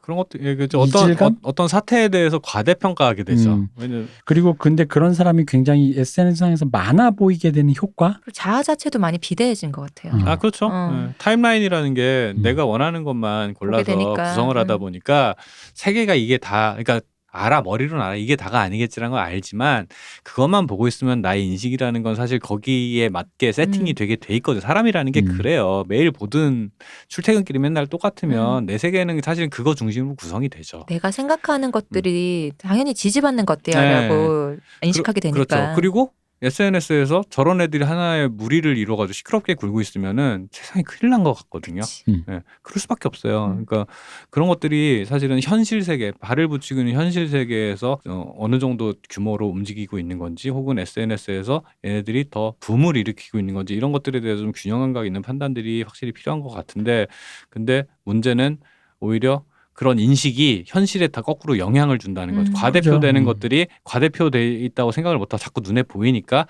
나도 모르게 그게 어떤 결정 영향을 끼치게 돼 있어요. 그렇게 되면은 얘는 10밖에 안 되는데 90에 별 생각 없는 사람들이 그 결정에 영향을 받잖아요. 그죠. 그러면서 이제 자가 발전하게 되고 약영향을 주고받는 이런 것들이 있는데, 그런 것들에 대해서 어떻게 조정을 해야 되는지에 대해서는 이게 사실은 인류에게 남은 되게 큰 과제 중에 하나가 아닌가라는 생각을 좀 요즘 거창하게 많이 하고 있습니다, 진짜로. 그렇죠. 왜냐면 계급 분화가 됐는데 계급 분화가 돼서 이제 어쨌든 문제 잘 살게 돼서 문제점을 치운 게 아니라 문제점은 여전히 있는데 내 눈에 안 보이게 돼버린 거거든요. 그런 상태에서 내 눈에 안 보이는 사람이 굉장히 그 논리정연하게 말을 할 수 있고 SNS는 무기를 쥐고 있을 때, 극단적으로 얘기하면 이거잖아. 뉴욕에 사는 저기 무슨 정외과 대학생이 막 이렇게 막 써 레드넥. 근데 레드넥 아저씨는 정작 SNS를 몰라. 그렇죠. 걔들이 나를 욕하는지도 몰랐어. 심지어는 뭐 그랬다고만 듣는데 다 욕하는 얘기밖에 없다는 얘기만 들었어. 나는 잘 몰라. 그리고 어떻게 쓰는지도 뭐 내 목소리를 어떻게 낼지도 몰라. 약간 이런 불균형이 지금 굉장히 심해지기 때문에 그게 제가 보기엔 영화의 소재들이나 영화의 표현법들이 지금 그런 거에 영향 안에서 이렇게 돼버린 것 같아요. 그리고 이제 그러지 않았던 시절에 약간은 그러니까 서로 간에 SNS는 없던 그런 네트워크가 굉장히 좀 어떻게 보면 단절되었던 시절이 있긴 한데, 그런 시절에는 어떻게 사회 대통합이라고 말하면 좀 웃기긴 한데 사회의 그 공기를 어떻게 다루려고 했었던가를 옛날 흔적을 보니까 이게 좀 그렇더라. 확실히 요즘 영화를 보면은 전 약간 그러니까 이게 이제 제 옛날에 어른들이 했던 얘기가 이해가 되는 거예요. 뭐예요? 옛날에 이제 한 90년대 이후에 나왔던 어떤 신세대 담론이랍시고 나오는 영화나 드라마를 볼 때 어른들이 이제 뭐 전원을 이렇게 보시다가 가끔 눈에 띄시면 이게 이제 애들이나 보는 거지라는 했던 게 그러니까 이게 그들에게만 국한되는 건데 마치 그들이 대다수인 것처럼 이제는 X세대가 왔어요.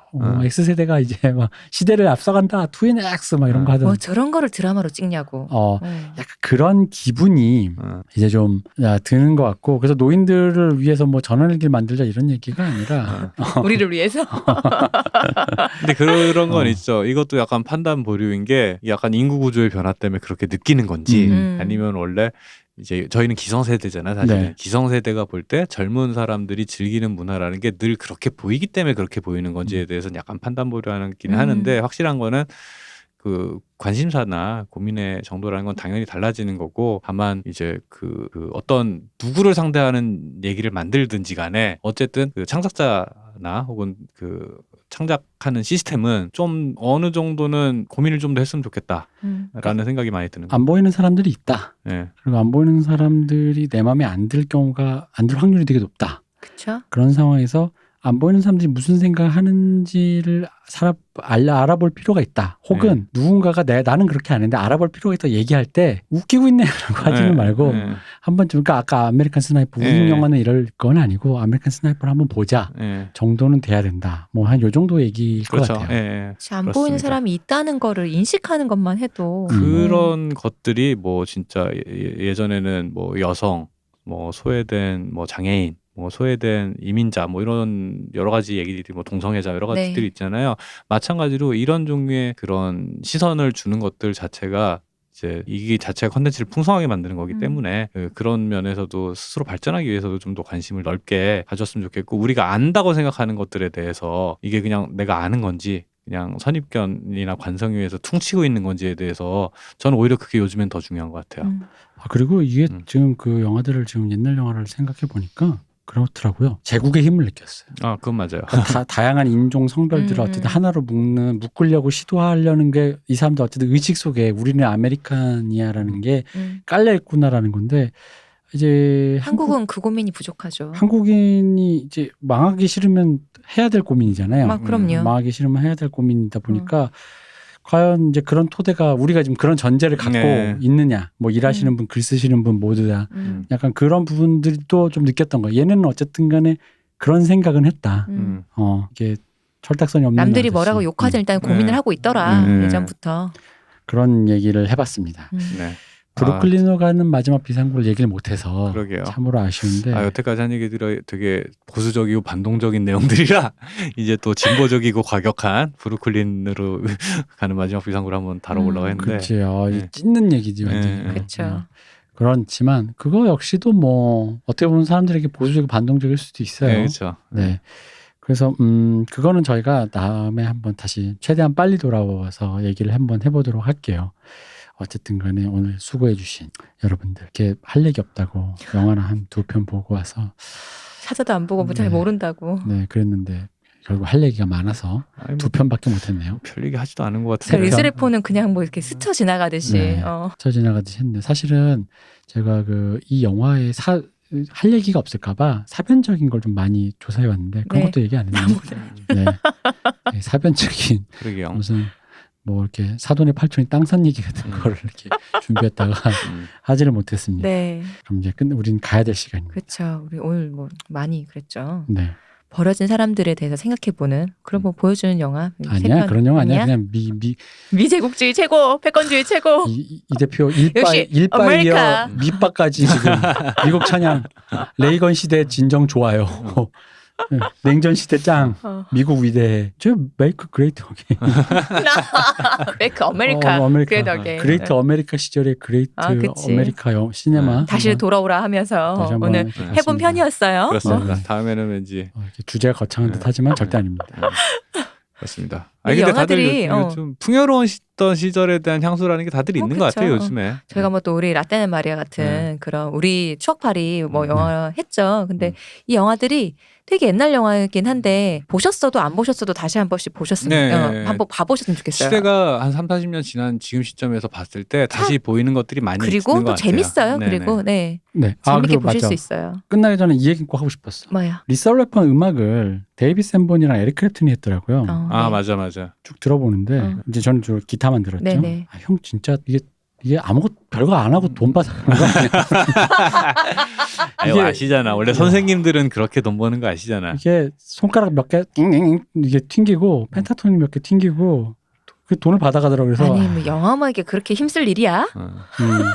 내 음악 딴 거 해야지. 데이비 샌본 형도 그러니까 이게 어차피 영화 음악이라는 게 무슨 곡조를 이게 네. ABCD를 완성시키는 거 아니고 어떤 테마만 필요하니까. 네. 근데 너무 빠라밤 끝 그치. 띠딩 띵띵띵띵 이거 그렇지. 형 이 형들 좀 너무하네. 네. 브루클린으로 가는 마지막 비상 마크 너플러 형이 되게 성의 있게 음악 하셨잖아요. 그런 그쵸. 성이 있었죠. 어. 거기서. 되게 성의 있게 만드셨잖아. 네, 그래서 여러분 뜬금포지만 저희 엔딩곡은 마크 너플의 러브 아이디어를 틀어드리고 싶지만 저작권 때문에 안 됩니다. 유튜브에서 들어보십시오. 네. 네.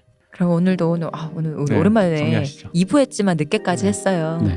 얘기가 또 길었어요. 네. 늘 하는 얘기 없다지만 또 하다 보면 또 이렇다. 고생하셨습니다, 박 박사님. 네, 수고하셨습니다. 고생하셨습니다, 이동희 대표님. 수고하셨습니다. 감사합니다. 쉬우셨습니다.